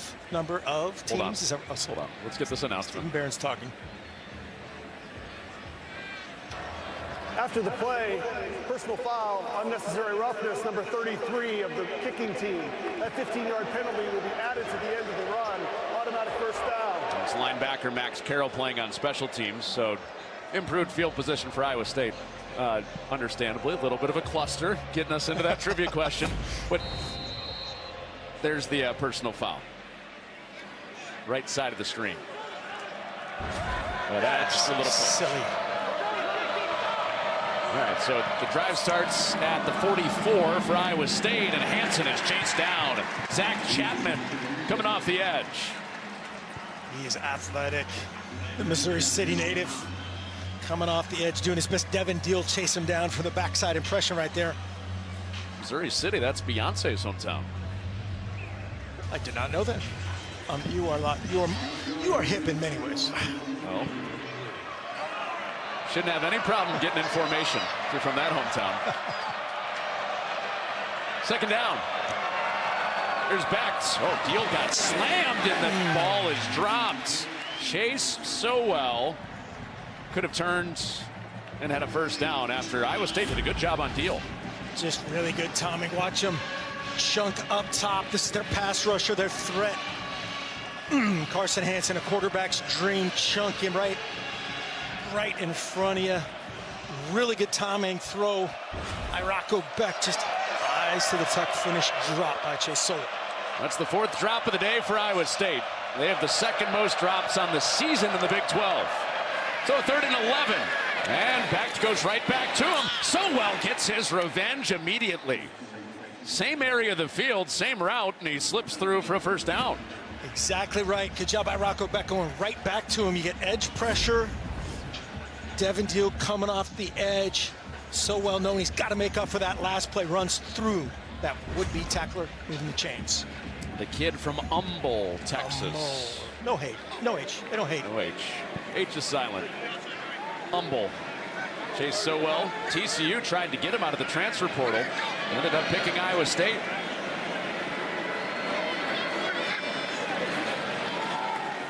It's Hansen. And 5 Horned Frogs there to get him, but not before he's downfield across the 40 with 7. Really nice design here. The motion down. They get a double team on Deal right at the point of attack. That's 11. Watch them double team to set the edge. Ben Bramer, the puller, the kick out. The kick out was Cooper Alexander. 2nd and 3. Iowa State did not run the ball as well as they had been running the ball in the first half. They're averaging about 4 yards a carry. Sama, the other running back healthy today, and a first down to the flag out. Near the end of that run, the flag flew. There's also an injured player down. Channing Canada hobbled over to the sideline. Yeah, he got kind of roll up there. These 2 guys were battling, but I don't think that was the penalty. Let's see who they bring in for Canada after we. It's going to be on Iowa State. It's just a matter if it's a block in the back or a hold, I believe, right at the point of attack.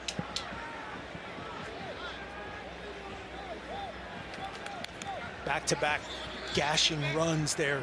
Too bad if you're an Iowa State fan. Holding offense. That penalty will be enforced from the spot of the foul. It'll 2nd down.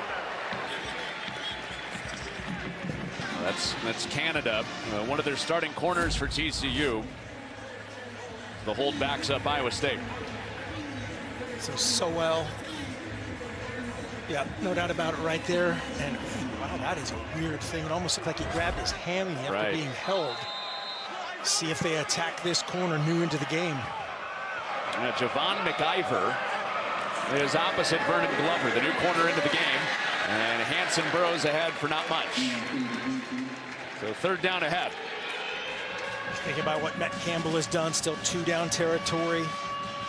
Going to a more pass-friendly look here. Looks like it's going to be 11 personnel, 1 back, 1 tight end. Definitely 2 plays to get 4 yards. Yeah, I would think so in this kind of no man's land spot. See if they use Tyler Moore 82 to chip in protection, or if they keep him out here as a coverage indicator, or do both. Right there, it's zone coverage. And TCU stacked him up, backed him out, and Sama squirms ahead. First down. Needed 4, got 5. There's your, we're going to go for it on 4th down. Really good design here. Motioning 82 down. Tyler Moore just running a split zone. He's going to come down here and block this backside. The zone play goes this way. Really good against 3rd down. Any kind of pressure funk that TCU is bringing. They were playing vanilla. Good execution by Iowa State. You don't see that from either of these defenses. Vanilla very much. It is exotic all day long. There's Hanson bouncing off hits, driving the legs ahead and close to another first down. He gets 8. Gap run chunk. Sama inside zone, outside zone. Man, these guys are just so good. Again, pair off each other so well. Watch his eyes. He sees that front side backer. Obi Eisner just gets a little buried inside. Gets on his edge, 2nd and 2. If you're going to have a trick, this is where you'd want to do it. It's just keep yourself in manageable 2 down distance on 3rd. A good look at Brendan Black, the right guard. A lot of these chunks coming off those guys. And right between the guards, once again, that is the sweet spot for Iowa State. It was interesting listening to head coach Matt Campbell talk about these guys. Jim Boniface just is the heart and soul of this team.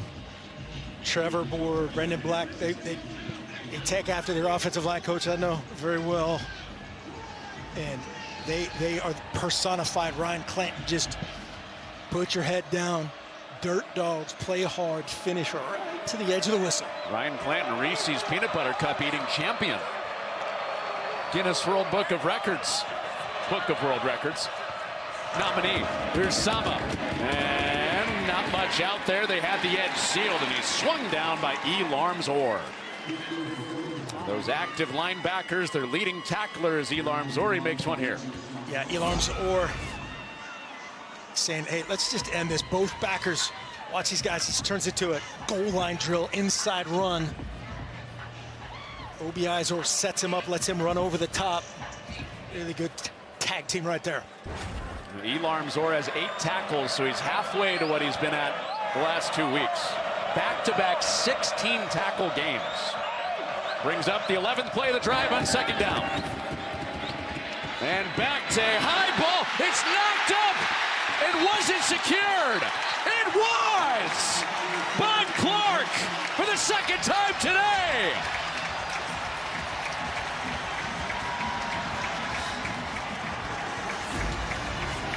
Ben Bramer, massive human being. Total confidence in him from Rocco Becht. Goes up, gets it. Separated from the ball. Bud Clark says, I got that.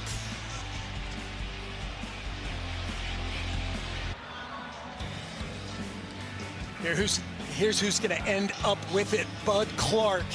Here's Ben Bramer, 6'7", right? Rocco Becht's going to trust him.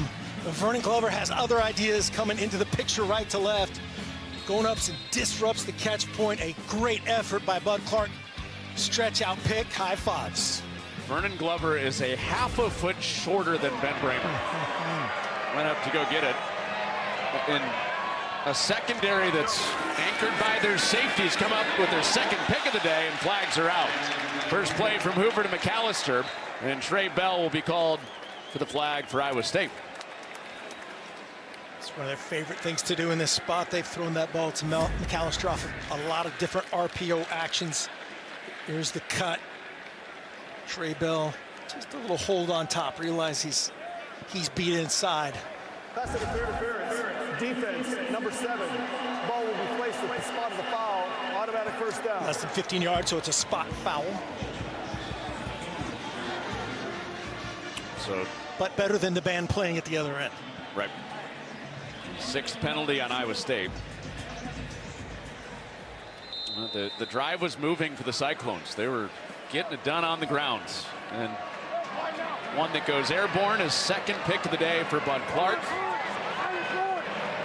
And now Hoover in the offense for TCU, looking for a 2-score lead. So under 15, that coach-to-player communication goes down. Should they go the old-school signal route? And they signal a fake and a throw. And it's out to Dwyer, close to another first down. Got him a yard short, give him 9.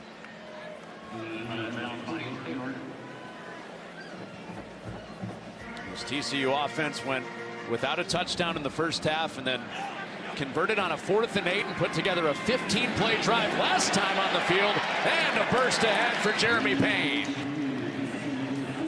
Needed just the one to convert, and he explodes into the 2nd level with 14 and a first down. Payne from Beyonce's hometown. I just learned Missouri City, Texas. Is that what you said? Missouri City.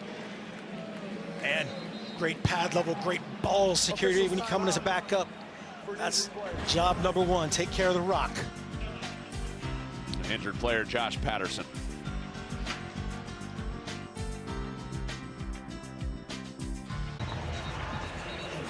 All right, our Aflac trivia question answer. Get help with expenses that health insurance doesn't cover with Aflac. Quick, get your answer in. What do you got? 8. Oh, 5. You're 3 off. Arizona State, Baylor, Colorado, K-State, Oklahoma State. Those are the current teams with outright titles. TCU, wow. TCU was not outright in 2014. I mean, if you put current on there, sure. OU. Oh, never mind. Are you calling on technicality? You got it right? Bob Stoops and Lincoln Riley, have a couple issues. TCU shared it, by the way, in 2014. It's nice of them. They shared it with Baylor. And looking to get back there this year. They would have to win out, most likely, to get there. But just 1 game back of first place after BYU lost to Texas Tech today. A 4-point lead for the Horned Frogs. Hoover on the move. He doesn't have anybody down there, so he keeps it himself. The reach and a hit comes late out of bounds, and there's a flag. And Caleb Bacon flew in and well onto the white of the sideline. Hoover was clipped. It's a good decision here by Hoover. His routes were covered. This is a predetermined rollout, trying to get him away from the pass rush on the edge. 2 deeper routes that he came off of were covered. Personal foul, late hit out of bounds, number 26, defense. That 15-yard penalty will be added. And it guys gets blocked into him, first down. in my opinion, but Sonny Dykes will take that for sure. A little bug in our ear, Mike Pereira saying the same thing. Mike, now you're a bug in America's ear. And it's tough on the official because you just see the hit out of bounds, but you've got to piece it all together to see that it was an actual block that blocked them into the contact. Nothing at this point that replay can do about that. No.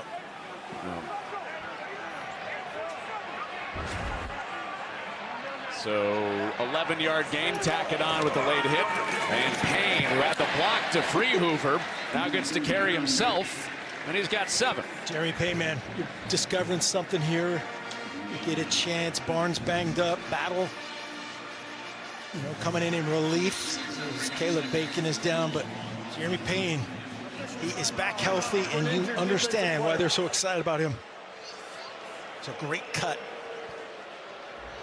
Yeah, the other backs like to rumble a little bit more, especially Barnes, and Payne is more of the wiggle and elude slash type back. Kind of one cut. Yep. Caleb Bacon, the injured player for Iowa State. Well, we remind you, Fox Sports proudly salutes our nation's veterans and the organizations that serve them. Our veterans deserve to live with dignity and independence, not on the streets. And that's why we're making camo our cause this Veterans Day in support of the Honor U.S. Vets campaign. To donate and learn how you can help end veteran homelessness, visit go.fox/US Vets. A great history of service here at TCU. This is their Hail All Heroes game. Horace Carswell won the Purple Heart out of TCU. That's the only Horned Frog to ever win the Purple Heart for his service in World War II. Well, TCU has matched their rushing yards on the game on this drive with 32. And they fake a run and quickly out to the perimeter. McAllister, and he's swung down by Brazina, but he's got enough for a first down. Brazina 9, almost running out of his number right there on the back. Tremendous effort to the ball. Again, just can't say enough. These guys playing on fumes. They they basically have no backups at this point. They're practice players. They're special teams with all their depth issues still playing their hearts out. Pretty much everything is a walkthrough right now for Iowa State because of their injuries. Hoover taking a shot to the end zone, and it's broken up. Quentin Taylor deep in that well of defensive backs knocks this one away. Yeah, Quentin Taylor Jr. watch his vision back. Sees Hoover and he's like, again, he just kind of loses his footing. Great job of ensuring Dwyer doesn't do a superhuman thing, which he does, and breaks it up. Taylor's given them a lot of optimism for the future of their secondary. I mentioned it before how those two all Big 12 corners, Cooper and Williams, could come back. But a redshirt freshman and Taylor getting a lot of time because of those guys being out. Well, the fake went the wrong way, or the handoff went the wrong way at first, and Payne ends up making something out of it. More tough yards in relief in the backfield for TCU. Yeah, mixed up exchange here for sure. Luckily right there they didn't have an RPO element. Sometimes that can create even more of an issue. Josh Hoover and Jeremy Payne on different pages. Getting late in this third quarter, TCU in no hurry. We'll have to snap it again. 5-second difference, play clock, and the game clock. A big play in this game, and what's finally the final play of this third quarter. And Hoover to the sideline. McAllister rumbling inside the 10 for a first down. Just a human security blanket right here, man. Eric McAllister tearing it up today. Well said. TCU got to have it game if they want to stay alive in the Big 12. Looking much better out of halftime. Up by 4. To the fourth we go.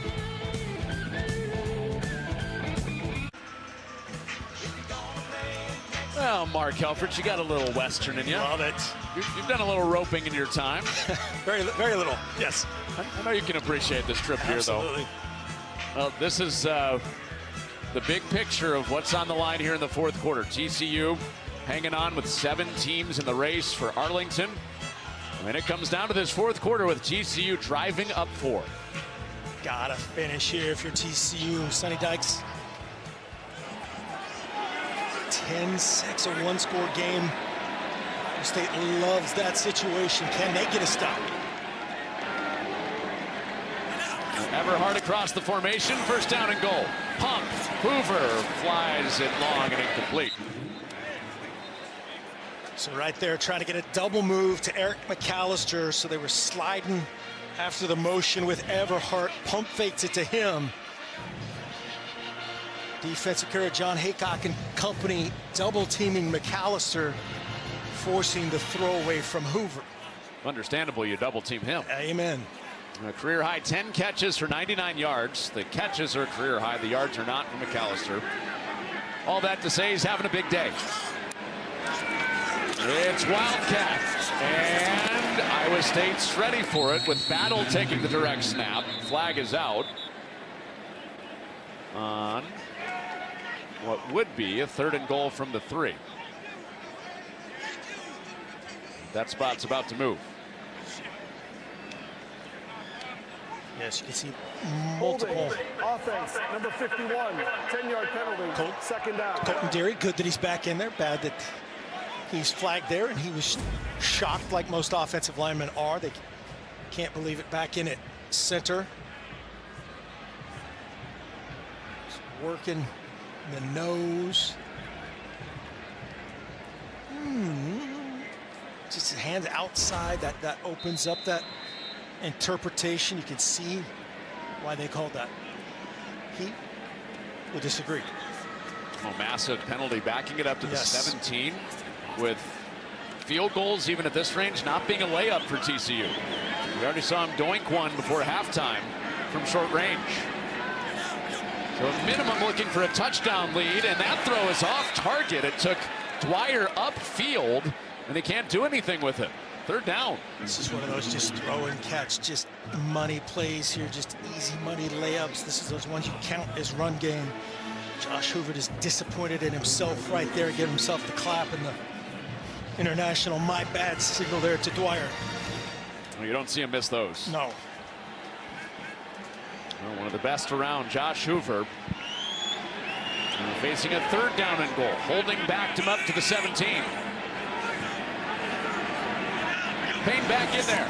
He's in to protect. Hoover sees pressure. Ball out quickly. Jump ball is knocked away. And there's a flag. Carson Van Dinter in coverage. After Hoover got popped, flag came out in the secondary. Hoover did a great job of throwing this to a safe spot. We're only going to get a catch or a PI. Here's the pressure. The unblocked blitzer coming from that third level. Clean hit there, not on the other Pass end. interference, defense number 36, 15-yard penalty, automatic first down. So Klosterman was clean on the pressure. Van Dinter was not on the coverage. And that wipes out the hold. Yep, just early. Manjack trying to, that's a great job by Manjack. Really has no chance to make it, but just draw that contact as you come back to it. Officials can't do anything but throw that flag. Right back to where we started, first and goal. Now this is down where the hold happened. They backed him up second and goal. Back to the 2.5-yard line. TCU going for a 2-score lead early in this fourth. Play fake, Hoover pump. Pump again. His man finally comes free. Flag is out as Dwyer opens up for what is now a touchdown. Yeah, it's a double move up top. Again, they're trying to get a version of a screen and go up top. This is going to be an and one. I think it's either PI or holding. But boom, boom. Whoop, whoop. That might be on Dwyer, actually, with the throw. It's 7 or 7. I could definitely see how Jordan Dwyer could call for offensive pass interference. There are fouls on both teams. Ineligible receiver downfield. Offense, number 51. Holding, defense, number 7. Those fouls offset. Second down. And the mood swing to the penalties on goal to go down here. Yeah, it's all about which 7, and then the second penalty on Deary. So he's the center. First down. This can happen as you're holding this a bit long. No doubt about that one. That's the correct call. You see the umpire right on the scene. And then definitely a case to be made for that to be on Jordan Dwyer, not on Trey Bell. Hey, let's go back to first and goal. Yeah, let's just relive this down and distance all day long. The third time down here, and TCU finally punches it in. Trent Battle off the direct snap. 2-score lead, Horned Frogs.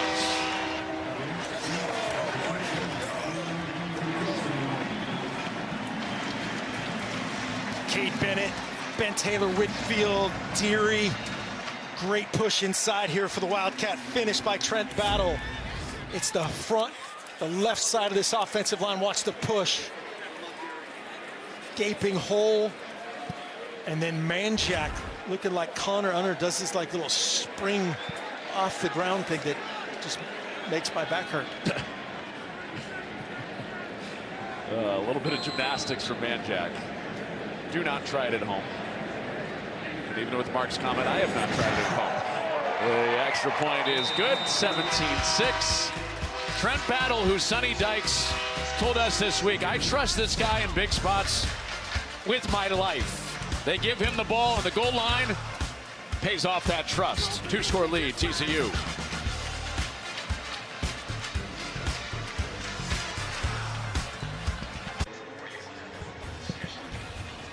Fox College Football is sponsored by Pacific Life, building confident futures for nearly 160 years. And by Wendy's. New chicken tenders. Ooh, look at that tendy sauce. Delicious. Yum. Well, Mike Pereira is with us. Mike, what do you think of this play down at the goal line? Well, I mean, listen, I can see why he thought it might have been holding because of that left arm that's out, but really it's offensive pass interference. To me, he's totally controlling the defensive player by pulling him by the face mask. So yeah, I was going to say it was better would have been an offensive pass interference. So that would have backed TCU up instead of first and goal from the 2, which they scored on. Would have backed him up again on goal to go. But after all that, offsetting penalties, Trent Battle touchdown, TCU by 2 scores. Rocco Beck got to get it going here. You saw him on the sideline in this 2-score mode. Basically, they'll be in their base stuff, but get back into a two-minute, if they can pick and choose when to go tempo, which they have done a few times today. 7 of 22 on the day for Beck with under 100 yards, 90 yards passing. He'll try to lead his team back. It's Hansen with a good start on the ground out to the 30. This game started well for Beck. First time they got the ball, marched down, Ben Bramer touchdown.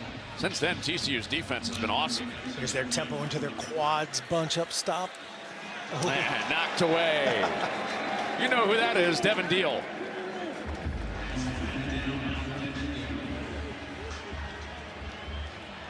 Deal just patrolling up there. Man, that's one of those ones you see it a second time, you see it a third time in a game.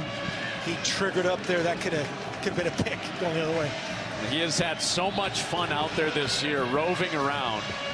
He said he feels like he's playing the college football video game with himself. Roving from spot to spot. That's him roving up top. Standing up on a 3rd down. Play fake.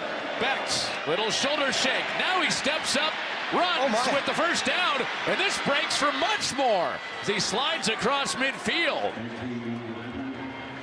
He needed just 4, and he got a huge chunk to keep this drive going for Iowa State with 25. There's the old Rocker watch. They're showing 6 up.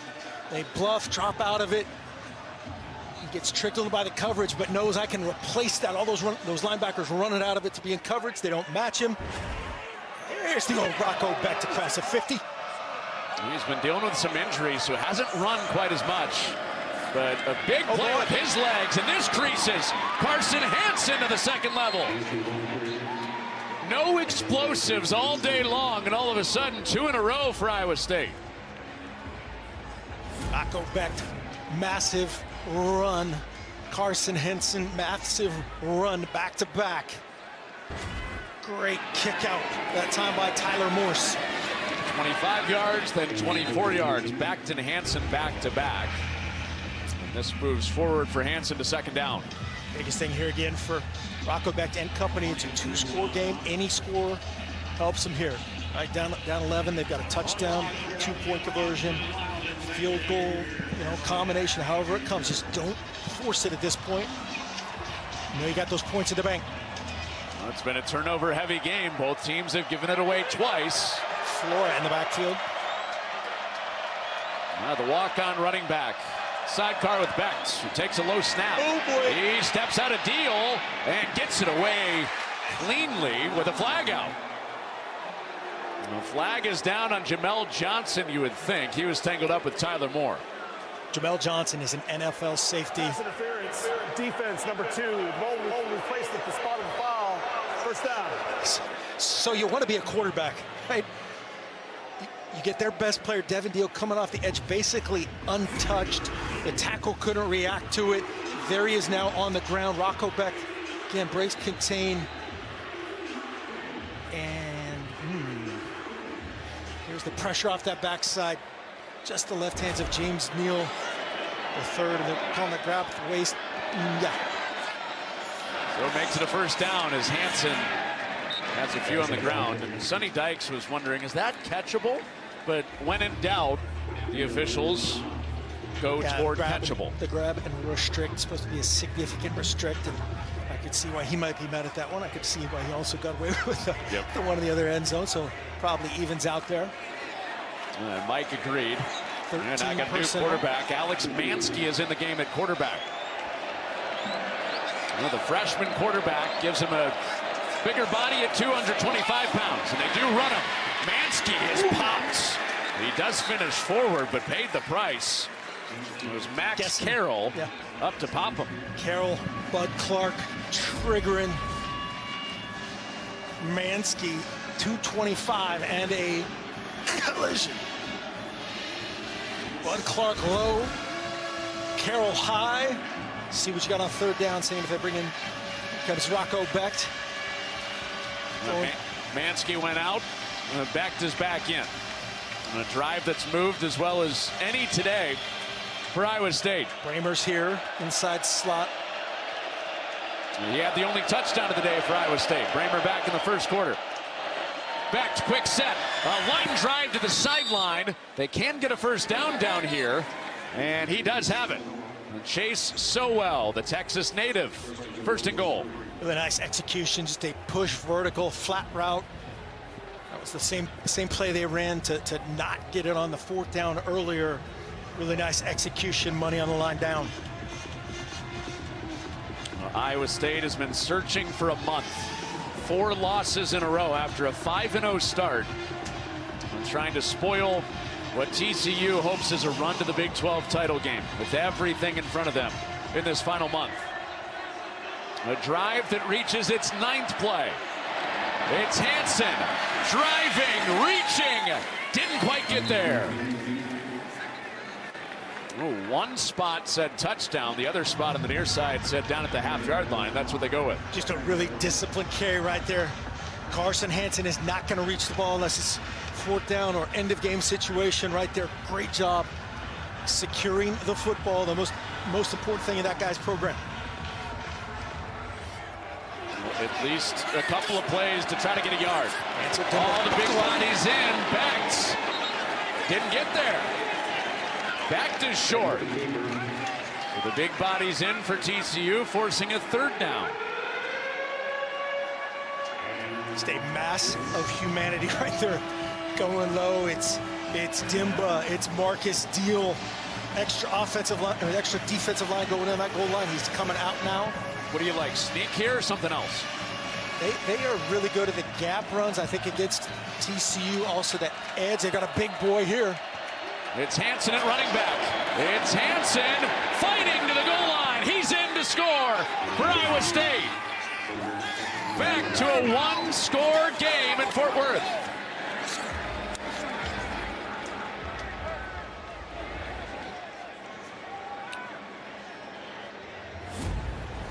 Cola, the big back, helping out Carson Hansen. Just being physical, great ball security. Good job securing the edge. James Neal, the third 75, finishing his guy in the end zone. Going for 2. Yeah, different type of ball security there, right? Yes. The trouble on the handoff.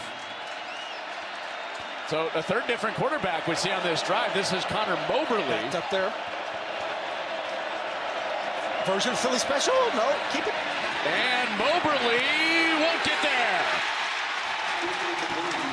Stacked up by Nnamdi Obiizor. Tristan Johnson also at the head. So Iowa State punches through on the goal line, stopped on the 2-point play. Back to a one-score game in Fort Worth.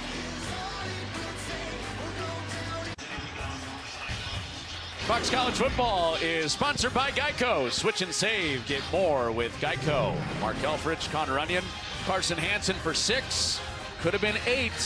But TCU's defense with Tristan Johnson stopped him. Yeah, big play there by TCU, answering the bell. You're not sour after even the touchdown. You got to stop that and keep it as a touchdown differential. Everhart from his own 6. bounces outside. Nothing there. He reverses, and he's twisted down at the 21. Here's today's Reliable Performers, sponsored by AT&T Business. Reliability you can count on. Jordan Dwyer. The Idaho transfer, the Washington native, has done it everywhere. Blocking, quick game, mid-level range right here in the end zone. One-on-one up top. Great trust by his quarterback, giving him space to the sideline and just going up and finishing. Combined 19 catches and both career highs for Dwyer and McAllister in catches today. McAllister has 10, Dwyer has 9. Best they've ever had. This is Dwyer adding to that career high. He's up to double digits, twisting his way to the 25. And that being said, if you would have said that before the game, we'd have been, man, how much did they win by, right? And just the turnovers, a little sloppiness here and there, and it's a 5-point differential here with 7:45 and counting. There haven't been any huge gashes against Trey Bell and that injured secondary for Iowa State. Nope. And you wonder, Kevorian Barnes has been held out most of the day. Backups in there. Just wonder if they're putting him kind of in only emergency mode. Jeremy Payne makes it a 3rd and short. It's been more Payne since Barnes went out.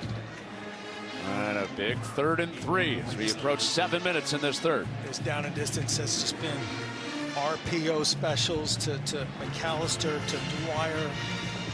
McAllister's going to be the lone wideout up top. 3-by-1 to the field. It's McAllister.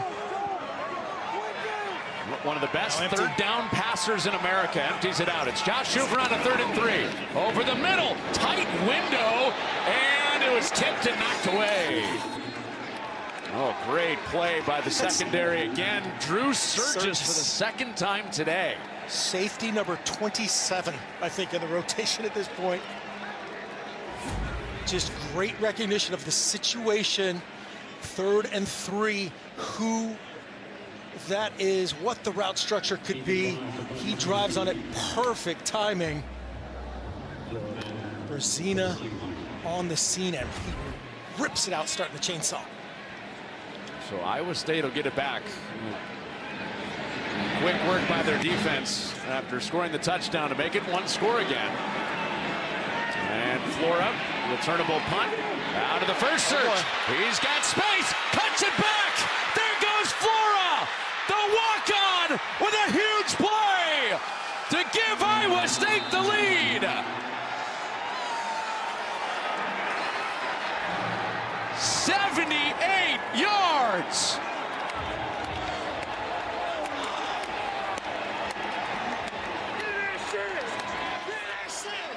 What's that song? Counting Crows, hanging around. Just hanging around, making a play on 3rd down. Could they make a big-time play? Watch the blocks. Watch the blocks. Get him started right there. Great job starting it off, and then he does the rest. The cutback, the personal protector, the punter aren't in position because of his great speed. He cuts it back, and this place is silent. They will go for 2, up 1 to try to make it a field goal differential. And it's back to quarterback this time. For a 3-point lead, it is incomplete, but a flag with Sowell and Clark coming together. Yeah, it's so well. Bud Clark is certainly going to argue that, but definitely restricted. Chase Sowell's ability to run the top of his route. It's going to be a matter of whether this is holding or PI. Pass interference, defense number 21. That penalty will be enforced half the distance to the goal. We'll replay the try. And Bud Clark right there, you saw him gesture at the official, and he's laughing right now. He's like, yeah, you got me, you got me. I just don't want to make this too easy. Here he is right there. It's the top of the route right there. He's got his hands on the outside, doesn't let Zero so well go inside. Play the next play. So inching closer to the goal line after the penalty. Toss for Hansen, and he submarines in. It was Flora that silenced him on the 78-yard return. It's Hansen that lowers the volume that much more in Fort Worth. 78 yards of absolute joy for Aiden Flora. Cyclones by 3.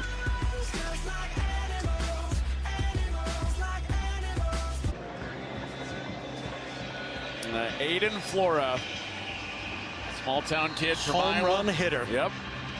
78 yards to the house. And Iowa State is back in front. And TCU led it by 2 scores. Less than 2 minutes of game time ago. Everhart, can he pay one back? He gets into the second surge of the kickoff coverage. Out to the 35. It has gotten crazy in Funky Town. Here's the Pacific Life game summary, sponsored by Pacific Life, building confident futures for nearly 160 years. It's been a little bit great. It's been a little bit incredible. Been a little bit ugly. And it's every bit of a 3-point lead right here. Josh Hoover has everything in front of him. After this Aiden Flora home run shot, we know who's at Weegen, DeGene, all those small town punt returners. Add another to the list from the great state of Iowa. We don't want to say those names. Don't say Cyclone that, fans. but just Hoover, tip ball incomplete. Ooh, another moment on the ledge for TCU on a close turnover. Trey Bell with coverage once again. See this back end again. They're playing with such confidence right now. Trey Bell breaking on it, almost a dream deflection to Drew Surgis. Well, TCU with their season riding on these next 6 minutes. It's a strong field side throw for Hoover. Out to Dwyer, who has a first down. D coordinator John Haycock bringing 5. They pick it up beautifully. Josh Hoover, the perfectly timed throw and catch. Strike to the field. The officials are going to discuss. Timeout for an injured defensive player.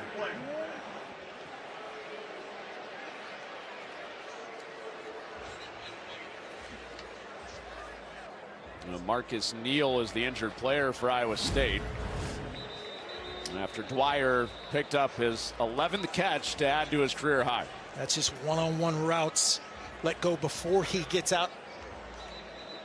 Gets out of his break, perfectly timed to the sideline. You could see Neal falling out right here at the end. You just see him lose his balance as he's finishing, trying to help out David Coffey, getting over the top, ensuring the tackle. These Cyclones will play hard. And Neal is one of their hardest playing guys.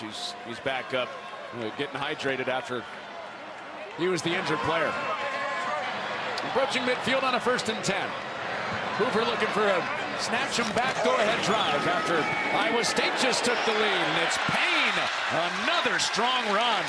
He's been excellent in relief of Barnes. First down. Great baseball player and a great feel right here. A battle of 26s between him and Carson Hansen.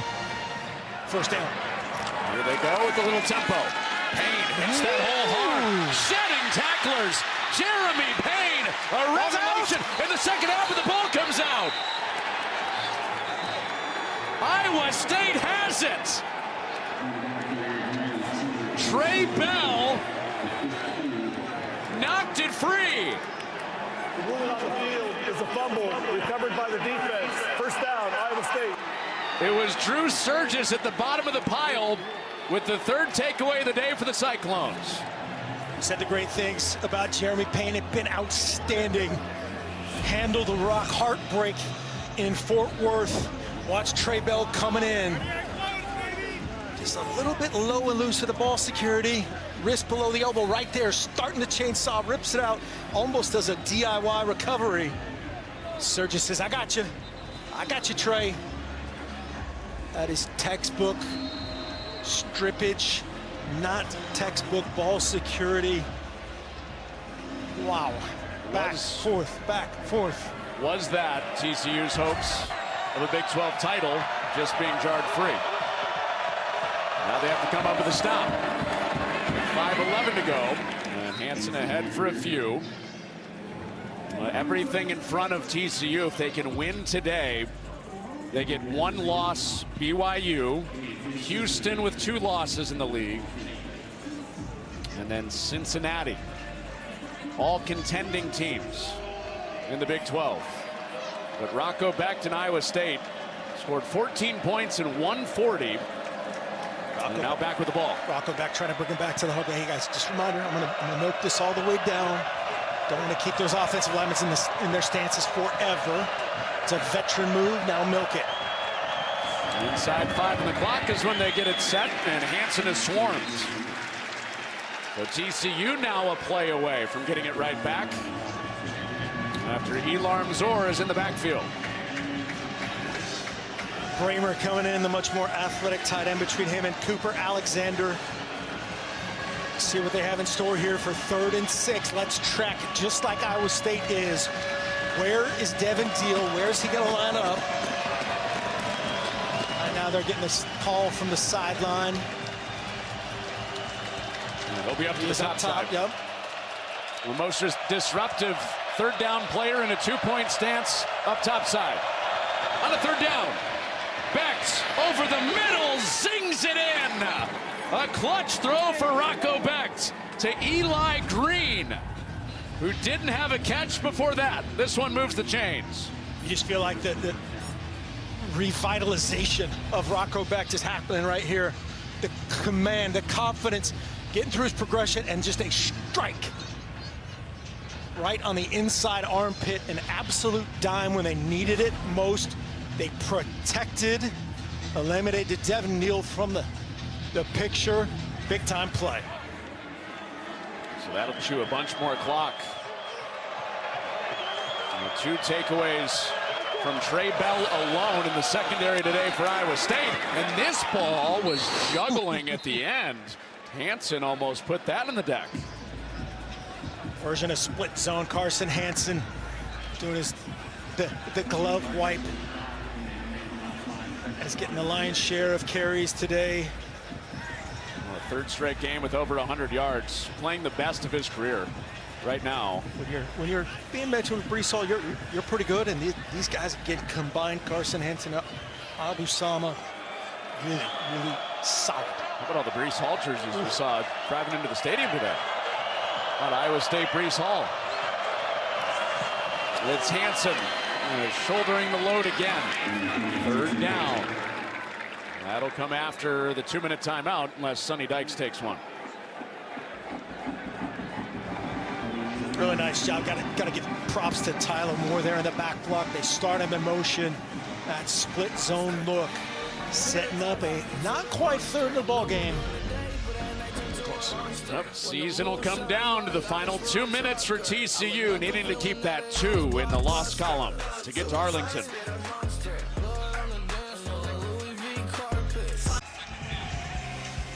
Above and Beyond, sponsored by Jersey Mike's. Be a sub above. Well, Carson Hansen has a chance to seal this game for Iowa State. 3 straight 100-yard rushing days, while Jordan Dwyer's gone for a career high with 11 catches. These 2 have been awesome. Well, Matt Campbell said the obstacle is the way. He quoted Ryan Holiday, one of his favorite authors. Injuries have been the way and have been in their way, but they're trying to snatch one on the road. Little hard count, trying to draw, see where they're moving. It's Hansen on 3rd and 1. Not there on the first surge and not there on the second effort either. Timeout TCU. How bold will Matt Campbell get? The offense doesn't look to be going anywhere. TCU has called their first timeout of the half. 30 seconds. Yeah, the line to gain is every bit of the 41-yard line. Obviously difficult from this angle, but you can see the battle and just a lot of humanity. Marcus Deal at the point of attack. That looks like it's perfectly spotted right where it is, nosed at the 40. 4th and 1 for the game. This just takes me back, man, to Matt Campbell in the press conference the other day. We've got to get back in rhythm. You know, our offense, our defense, and special teams. We've just been a hair off. And he said, I love the finishes. That's why you call it team. Yep. And just personifies again everything that this guy's about, that team's all about. To be in this position, playing with one hand behind their back, the decimation of injuries. And they're going to punt it away. Why? Because they trust their defense.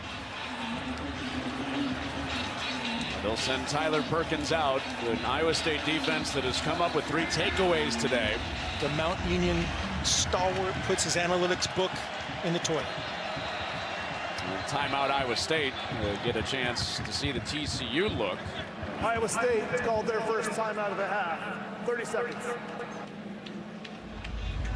TCU's kind of in, you have to be in safe-ish mode here because there's so many things you could do to run for 1 yard, and it's not really it's a punt safe by Sonny Dykes and company, but it's a punt safe short yardage situation as well.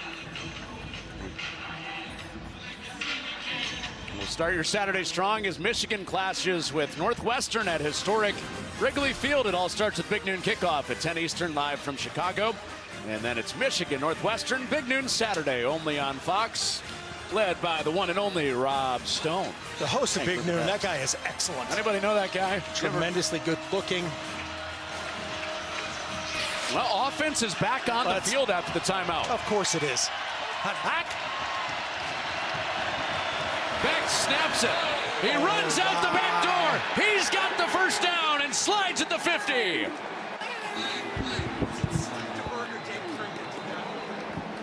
There is a flag out.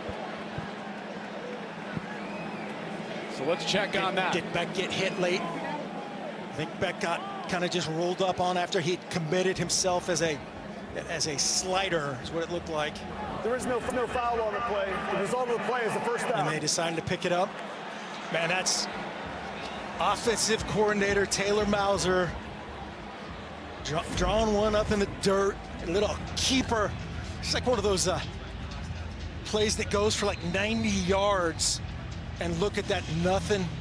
Get to the ground, protect yourself. And that as a first down. Wow. Rocco Becht, he called him a warrior. Taylor Mauser called Rocco Becht, his quarterback, a warrior for all the injuries he's fought through this year. And 2 massive runs late in the game, despite all the pain that he's felt. TCU will take their second timeout with 1:22 to go.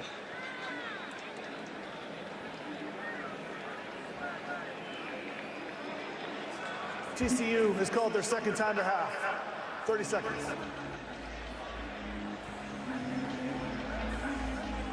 Well, Sonny Dykes told us this week, you know, our players understand the gravity of this moment. They know the season is on the line. This is the biggest game on our schedule. That's the fight, that outside noise. Everybody else talking about, hey, man, BYU, Houston, Cincinnati, everybody else making a lot more noise. Not that Iowa State team. They're all beat up. Rocco Becht has been so up and down.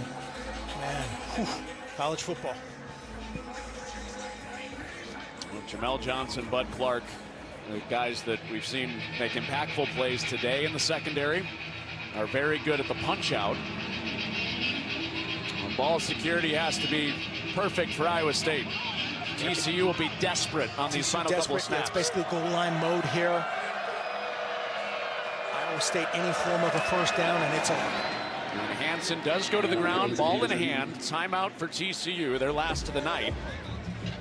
And the third down snap will come with 1:19. The third and final timeout of the half. 30 seconds.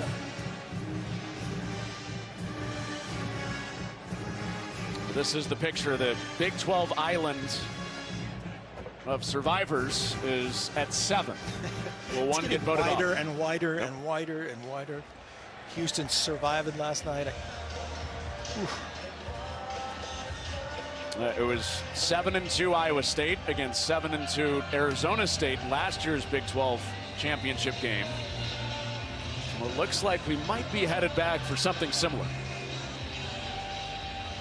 Just a massive tip of the cap. However this finishes up for that guy right there, Rocco Becht. Just it's been a tough year. He's been beat up emotionally, physically.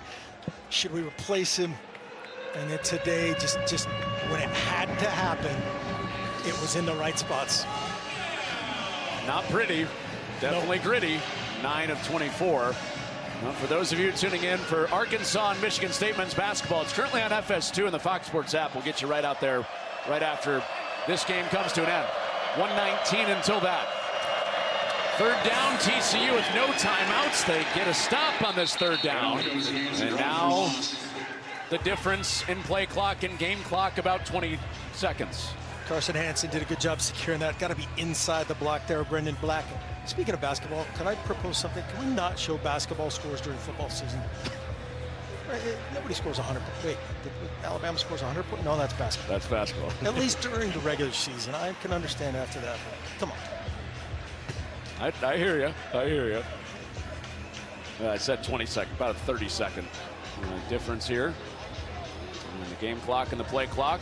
Matt Campbell let it drip all the way down to 0 on that play clock. So 34 seconds before this punt. This will be max protection, secure. It's called their second timeout of the half. 30 seconds. Quick kickish mode, whatever makes the most sense for your punter. Well, TCU is on the march, ready to go take the lead right back. And some of these turnovers will make the tape of things that they wish they had back. Got pressure on both those also, and then just a bunch of drops, which that's happened. This is a doing, and then they rip out, take away to put him in this position right here. Sonny Dykes still got a fighting chance here with 34 seconds left. Well, now you wonder, too, with that missed field goal we showed, how far do they have to get down before they even try it? Dwyer is back.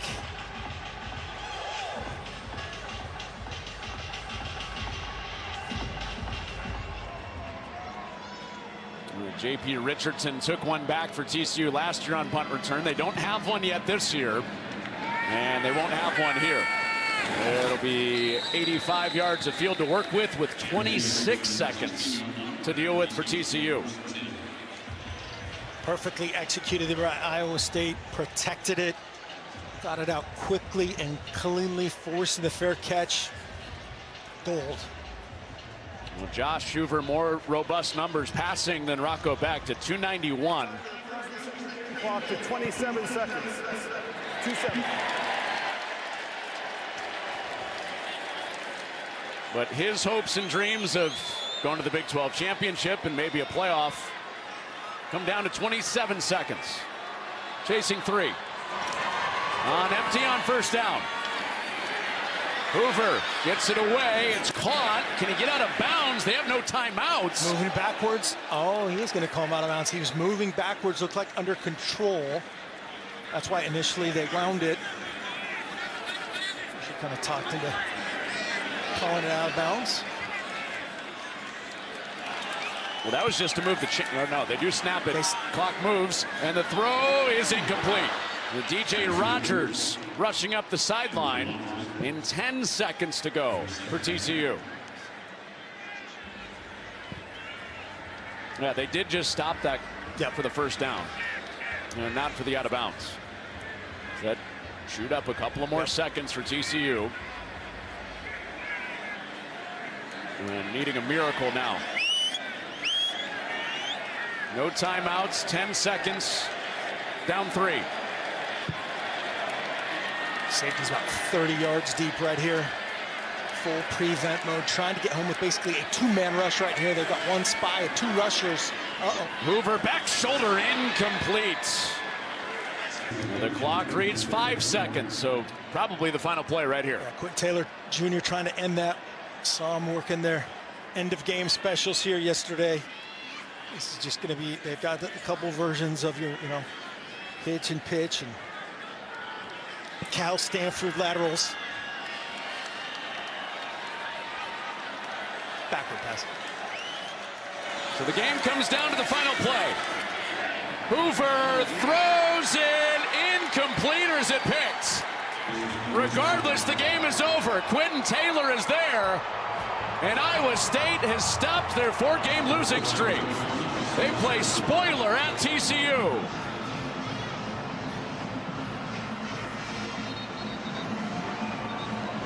Game might not be over yet. There might be a second left.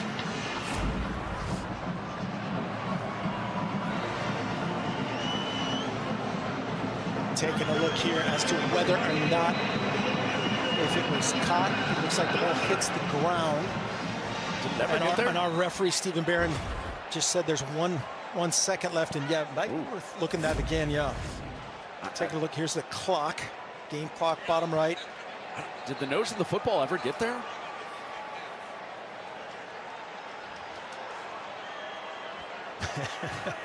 Matt Campbell knows that's the, so you're telling me there's a chance.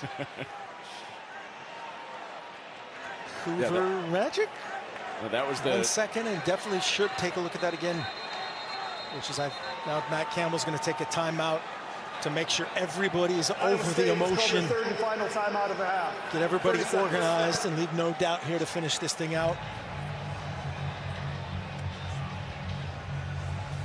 So right there, might saying fourth down. Yeah, she's saying it's fourth down. So you're saying fourth down, knockdown.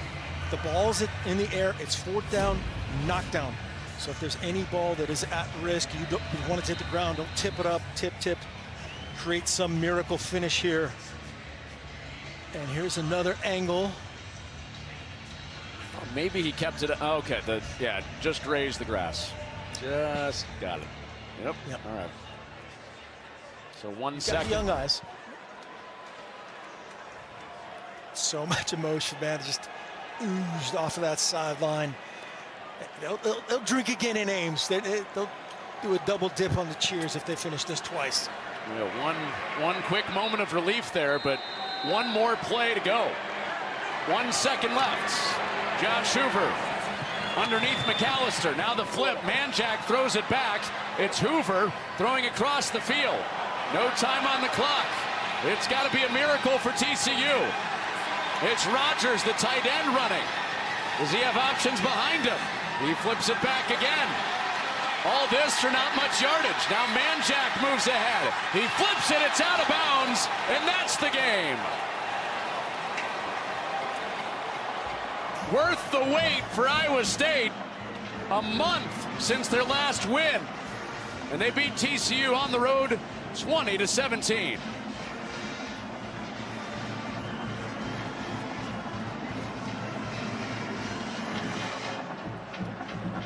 So that gets them to bowl eligibility with their 6th win.